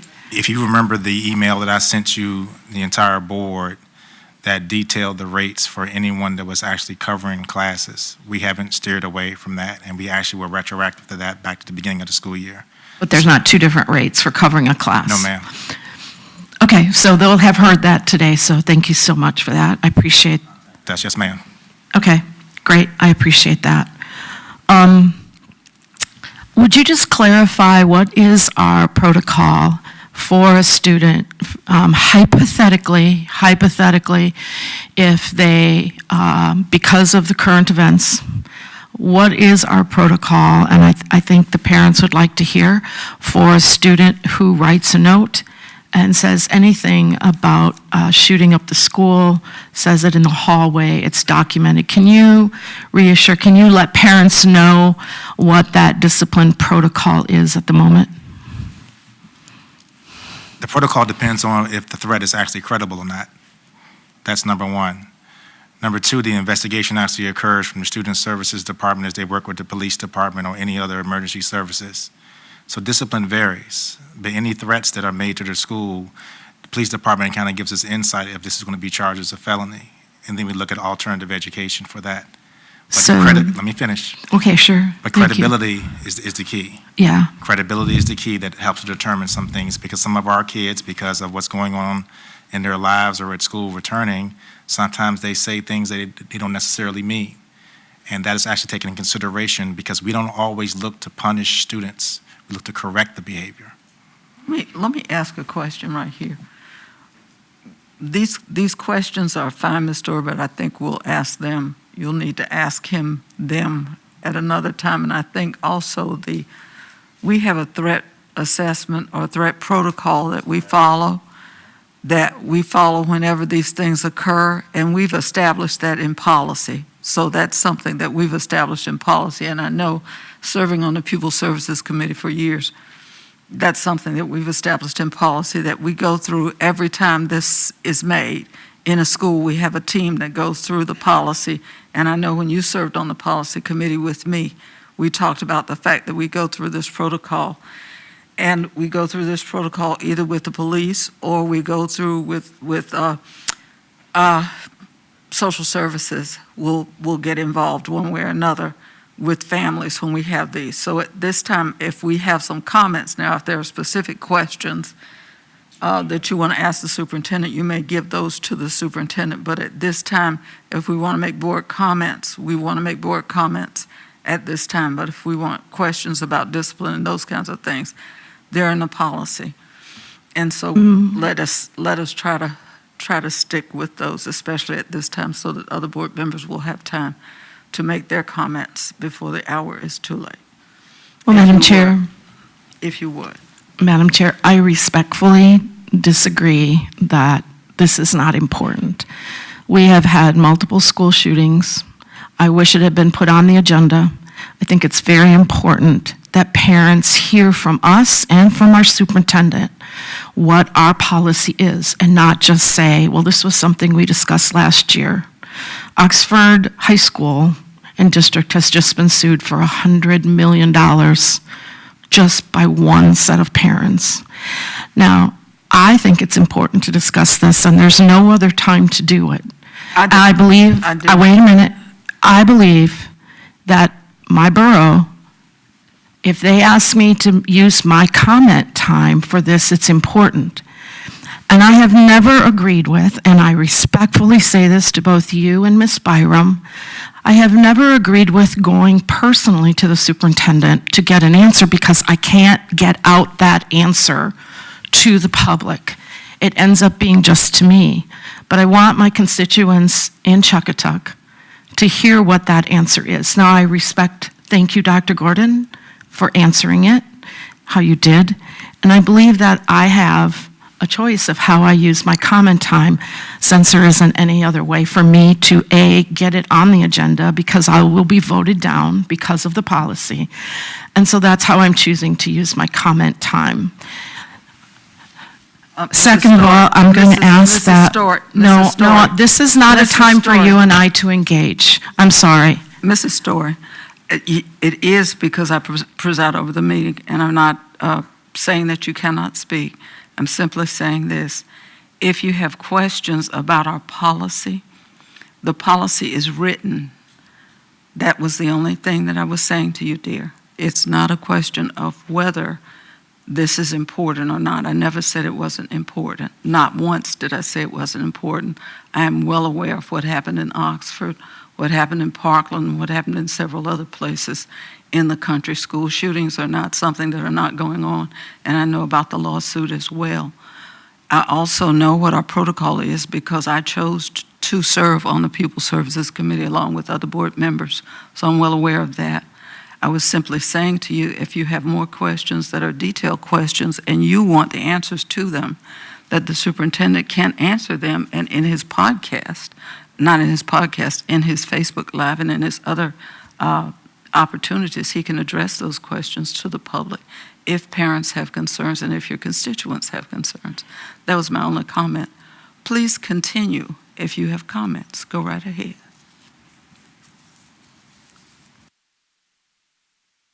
Thank you. I want to say congratulations we had a lot of students who've done well and a lot of teachers who've done well, and I think that's very admirable.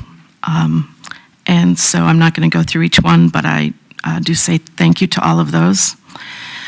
I'm also going to ask if it'd be possible to get a report once the fall PALS scores come out, if we could get a report on those scores. I believe they're due soon. I don't know, maybe you have already gotten them, but I know that through FOIA, it seems that those scores for fall are going to be coming out in either December or January. And I'd appreciate it if, just so we know, a benchmark, a bench line, so that we can see, hopefully, counting on improvement and keeping all students on grade level for reading the best we can. I'm asking that we get a report to see the scores. I think for me, reading, math, and academics are extremely important. I want to wish one more time Dr. Rice a very happy retirement and thank her for all the years of service. Very excited to see, I'm going to be asking, I'd like to see what's going on in Lakeland in terms of the arts program. I'm very excited to see what's going on there. I think we have an excellent person to oversee the program, and I think she's very talented, and she's going to, Dr. Jolene Neighbors is going to just do a super job. So I'm excited to see that. And that's all I have for this evening. Thank you. Wish everyone a very Merry Christmas and a Happy New Year. Mrs. Mayo? Thank you, Madam Chair. I wish to express my sincere thanks to the Suffolk Public Schools family, Dr. Gordon, the school administrative office staff, principals, school administrative teams, teachers, and support staff for all that you have done to ensure that our students are receiving the education and care that they so richly deserve. Your commitment, dedication, and support means so much, and for that, we are grateful. I give thanks to our parents, the school community, and stakeholders for your support, interest, and concern for our students. I'm very pleased that this evening, the arts, there was a focus on the arts. As you well know, that's very near and dear to my heart. Being a former music teacher and still musician, the focus on the arts and the new center for the culture, for the performing and arts, that's very exciting. Then also we were graced with our holiday concert, mini concert by our students from Colonel Fred Cherry as well.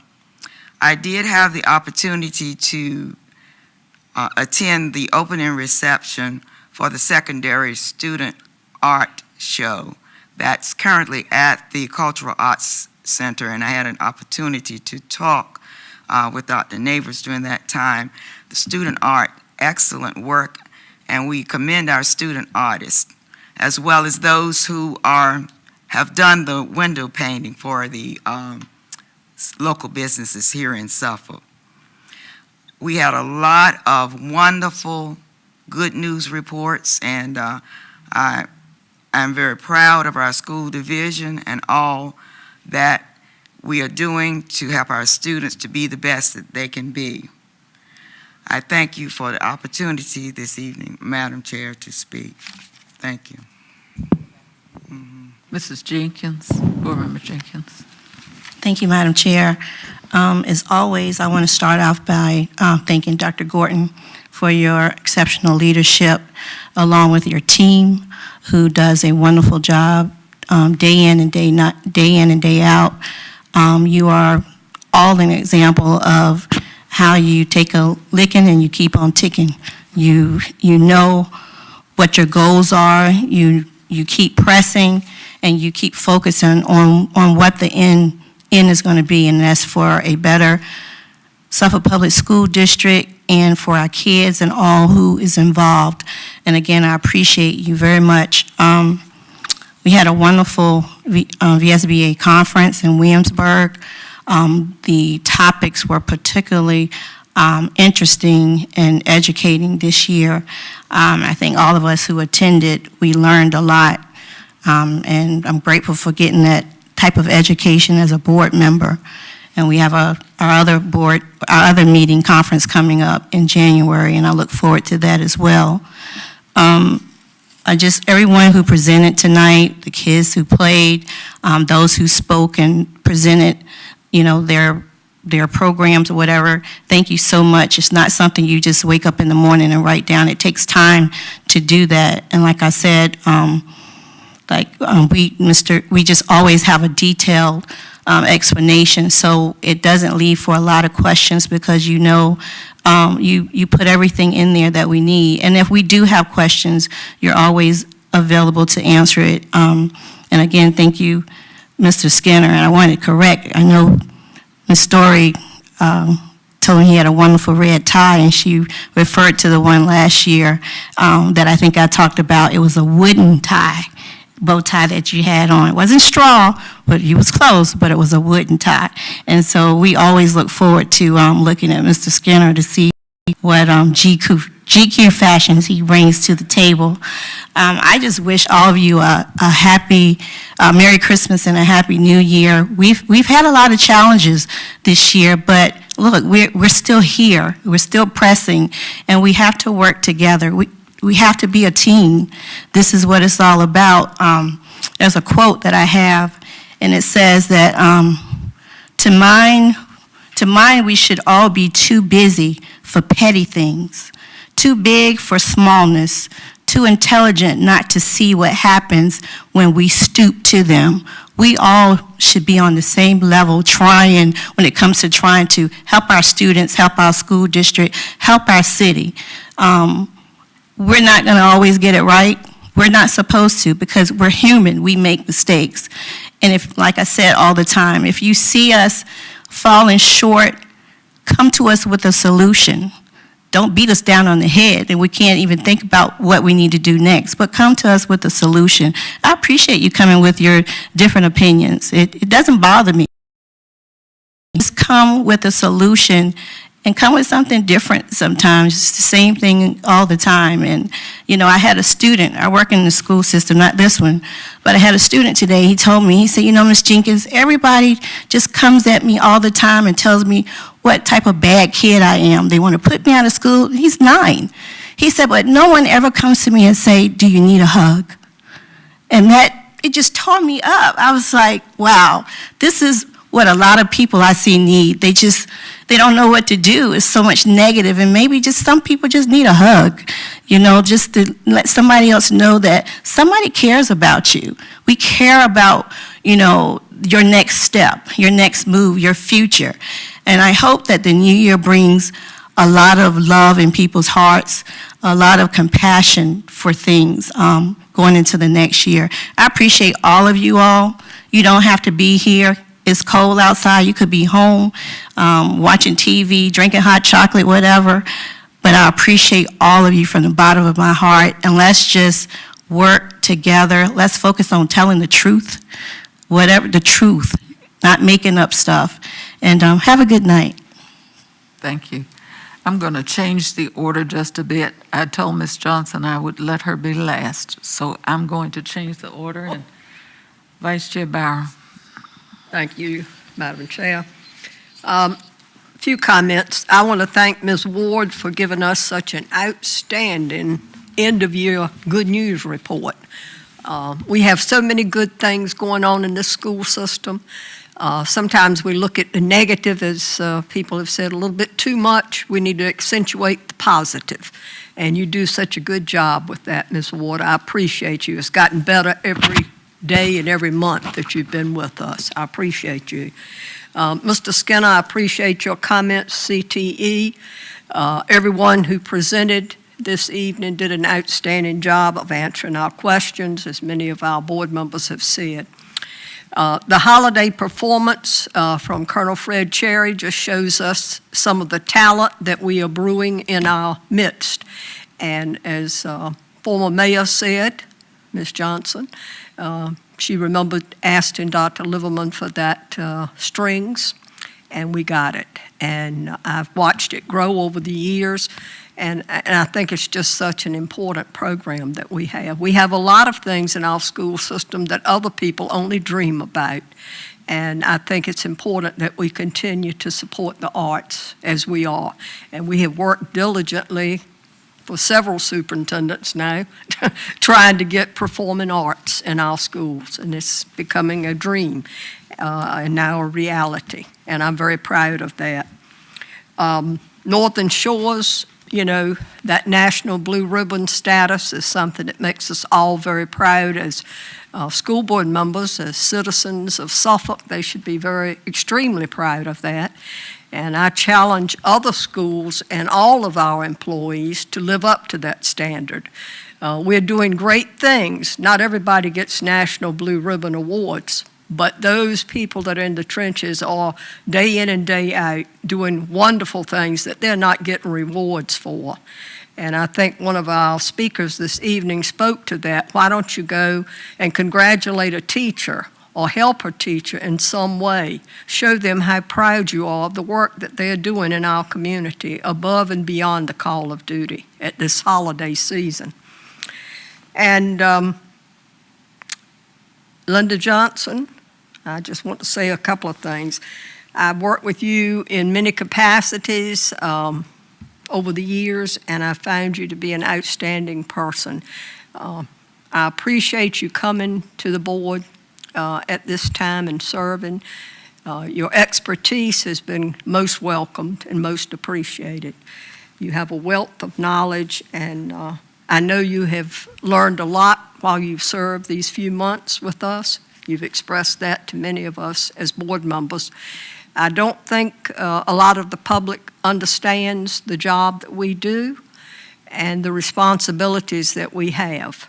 And I think now you better understand those things. You're looking from both sides, I guess. And as always, you have served our city well, and I have supported you, and I have been glad to work with you over the years. Thank you so much. And to all our employees and staff members, I hope you will have a wonderful winter holiday. I wish you a Merry Christmas and a Happy New Year. Thank you.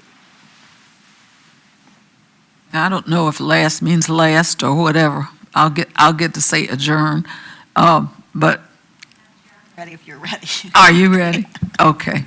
You get the last word. That's what happens when you're chair. So, I want to start out in the spirit of the holidays, just saying to everyone here and throughout the city, Merry Christmas, Happy New Year, Happy Holidays, whatever you celebrate.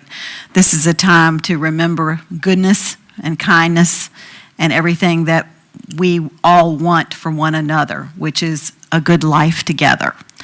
You know, it has been an honor and a privilege to be on this board for the last 9 months, and I thank the board for honoring me to be able to sit here.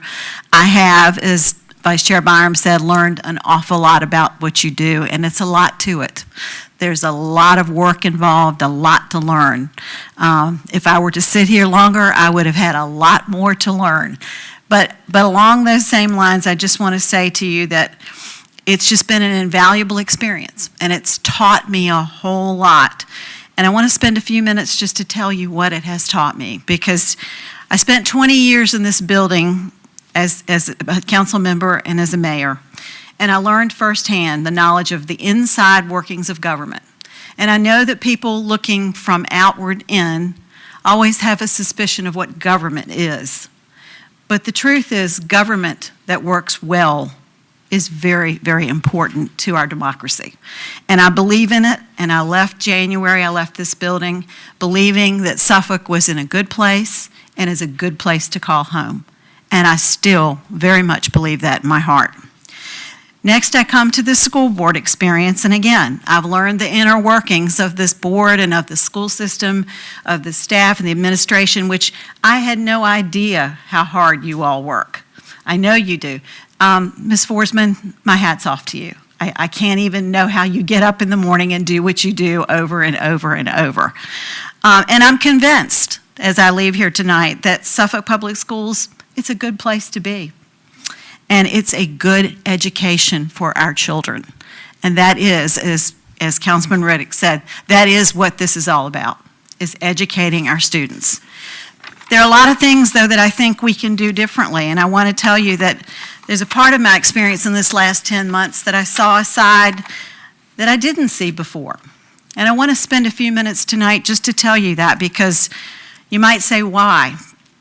And I'm going to read to you why. Because in the words of Martin Luther King, our lives begin to end the day we become silent about things that matter. The truth matters. It matters to each and every one of us. And we will never be our best until it's all about truth.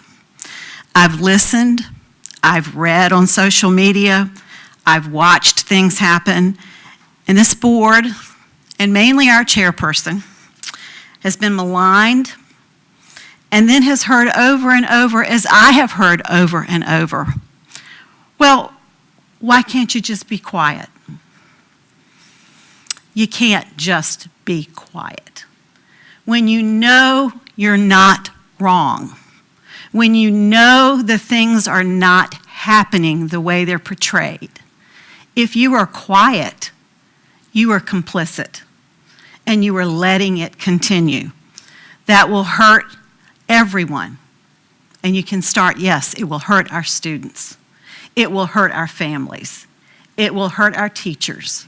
And it will hurt everyone, our staff, our administration. You talk about being worried about people leaving. That's the way it happens. The negative narrative makes people want to go. So why? Why not be quiet? Because everybody has rights. You know, we hear people say, it's my right to speak, it's my right to say, it's my right. It is. It is also the chairperson's right to defend herself. It is the board's right to defend themselves. It is Dr. Gordon's right. That's what our country is all about. So as I think about it, and I'm looking over at our Suffolk News Herald rep, and please take this in the way it's meant, I'm disappointed that as we read, it's always taken the school board, this, the narrative. The narrative is there. But there are so many other issues that go on in the city, and none of it is ever even questioned or thought about because the focus is here. And I'm disappointed, and I think that can get better, and I hope that it will. I heard tonight about, I was listening because I wanted to put this in perspective. I was listening about we have so many receipts about Chick-fil-A, Panera, blah, blah, blah, blah. Please check the city budget. You'll see Chick-fil-A, you'll see Panera, you'll see all of those because you know what? People do eat. People have lunch when they work all day long and they have meetings and they can't leave. If people go to get that award for the Blue Ribbon School, they probably stayed in a hotel, but they're not wasting taxpayers' dollars. And when we say taxpayers, that's all of us. That's each and every one of us. And it's again, when you're a taxpayer, you want to do right by your students with the dollars that we have. And that's what I say we need to do. What else have I learned? To be honest with you, I've had some really long, heart-searching moments for myself. And I think we can all improve. And I think we can all learn. Because I learned a lot from Dr. Brooks Buck. We've had many long-hour conversations. I learned about critical race theory, which we do not teach K through 12. That is a college curriculum, an advanced college curriculum that I plan to read and study. There's also critical gender theory. All of these things are not taught in our schools, but they are a part of society. They have been a part of society for many, many years. So I want to learn more. I want to spend time, because let me tell you that this whole world, this country, this state, this city, we are all changing. Whether we want to or not, everything is changing. And the only way we will be the best we can be is to become inclusive and to keep allowing diversity and to welcome everyone's ideas and to blend together as a culture. That's what I want to do for the rest of my life. I want to learn. I want to help. I want to figure out a way that we can get past all of these feelings. And one of the things Dr. Brooks Buck taught me, we talked a lot about implicit bias. We all have it. Everybody has it. So let's learn what it is, and let's learn how to deal with it. This has been invaluable to me. It truly has been. And Dr. Brooks Buck, I thank you. I thank you for becoming my friend. I thank you for teaching me a lot of things that I didn't know. And I've been around for a lot of circles around them. I think 7 times now I've been around this earth. I've traveled around the moon. But we can all get better, and we can all learn every single day. And I don't plan on stopping anytime soon, because I do believe we're in a great place. We have great fortunes. We're blessed. We're blessed in this country. We're blessed in this city. We have nothing but good. And yes, there will always be challenges. There will always be negative. But it's much easier to attract to the positive than it is to the negative, if you just take a minute to think about it. I wouldn't give anything for this opportunity, and I thank you very much. I appreciate each and every one of you. I know you work hard. I know your hearts are in the right place, and I know you're going to get our students to where they need to be. And listening to that music program just warmed my heart. I just know it's going to be fabulous. So thank you from the bottom of my heart. As I said, I wish everyone the best of holidays, and let's just get it together. I think we can do that. Thank you.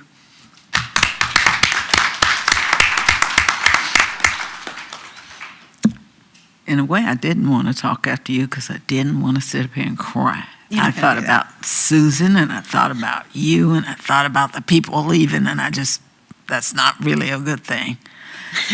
You can put the negative spin. When I decided to run this time and the time before, I decided that, Jimmy, my focus was going to be on changing the narrative. And changing the narrative meant not focusing on the crazy stuff, because there's crazy stuff. And when people get people to walk my neighborhood and show them something that, quite frankly, is very poorly written, and ask them to sign it, not good. You need some grammar stuff on that. But anyway, when they do, they call me and say, somebody came to my door and asked me to sign this, and not good. But I say to them, if we understand people's motives, and if we understand that there's some basic things, jealousy, ignorance, all those things come together, and they come together because people just want power, and they want whatever it is they want or they perceive.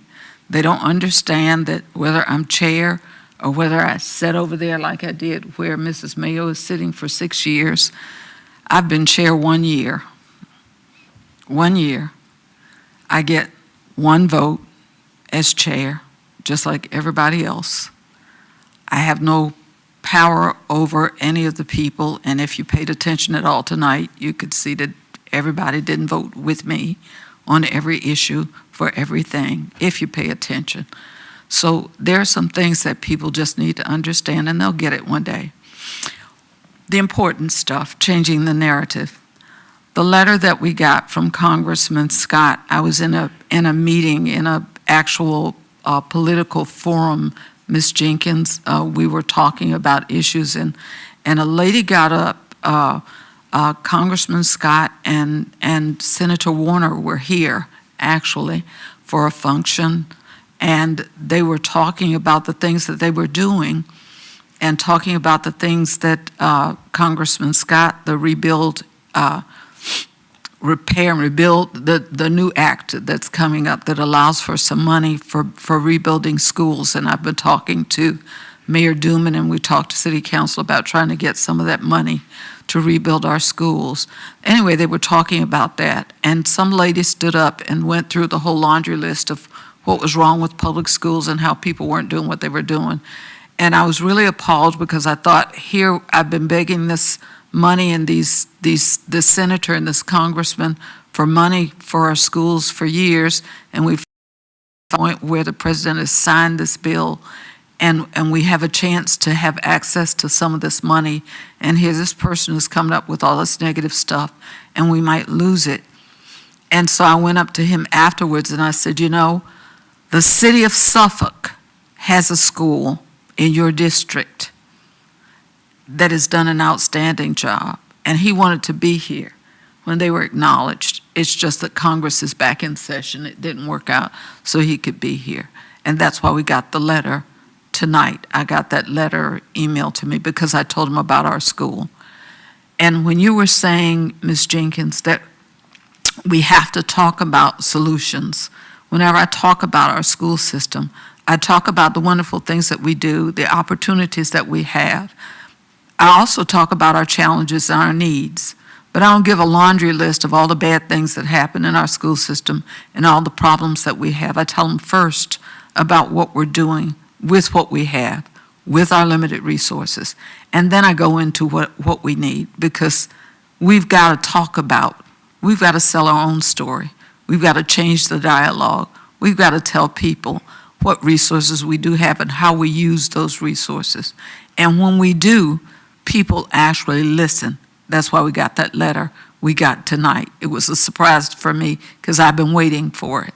And I thought they actually forgot, but they didn't. And so I'm thankful for that. But that's how we got what we got. We are blessed in that we have a lot of people who work together. And when we look at Northern Shores is one place, and I love it when people just say, well, it was just the teachers and just the staff. No, it's not. It's a team of people who work together. If the technology didn't work at Northern Shores, Mr. Littlefield, thank you for the contribution at Northern Shores. If we didn't have the protocols at Northern Shores, Dr. Rice, with all those kids who are over there, all those kids who are there together, if we weren't doing system-wide what we needed to do, if we didn't do what we did, Ms. Whitley, in special education at Northern Shores, those teams didn't come together. If we didn't have the money from the finance department organized the way it's supposed to be organized, and the funds that they get and the work that they do with what they get, Ms. Forsman, if all those things weren't working together, and the security department that we have, and the discipline, I think that's Mr. Boone, I see behind the mask, I don't know, and Mr. LaFay, if we didn't have all those things working together, because we're a team, Dr. Gordon, and if we didn't have leadership, all those things wouldn't come together so that we could be successful. Nobody operates in isolation. It's because we're a team that we can do that. And I believe that's because we're a team that we can replicate what we did at Northern Shores. And we can replicate it in other places in this system. I refuse to believe that that's one island by itself. I know it's going to happen someplace else. That's my expectation for Northern Shores, and that's what I'm going to be talking about all over the place with anybody who wants to have a conversation with me. So I want to thank you for what you've done this year. We've worked through a lot of stuff. We've continually heard all sorts of bad stuff. We can. But I have had the opportunity and the ability to put that stuff on a shelf and know that all the bad stuff is there. It's there all the time. But I thank God, and that's my belief, I don't know about anybody else's, I thank God that I don't have to deal with it because I have somebody else who does deal with it for me, some other entity who deals with it for me. I have a lifeguard who walks on water, and so I don't have to worry about crazy stuff that happens. I really do. That's my belief and nobody else's. So I say to you, Merry Christmas. I'm grateful for all the work that you've done. Happy Hanukkah, and whatever faith you have, I respect that. And I say to you, God bless you as you move about your year. And have a good evening. It's 10 o'clock. We have informational items unless somebody has some questions. So concerns, some other comments. I'm going to ask for a motion to dismiss. Madam Chair, motion to adjourn. Second that. Motion to adjourn has been moved and seconded. Who second? Okay. Board members, please vote. Board Member Jenkins? Yes. Board Member Johnson? Yes. Board Member Mayo? Yes. Board Member Riddick? Board Member Story? Board Member Vice Chair Byram? Yes. Board Chair Brooks Buck? Yes. Motion passed. Goodbye, my friend. I'll talk to you later. Bang your gavel.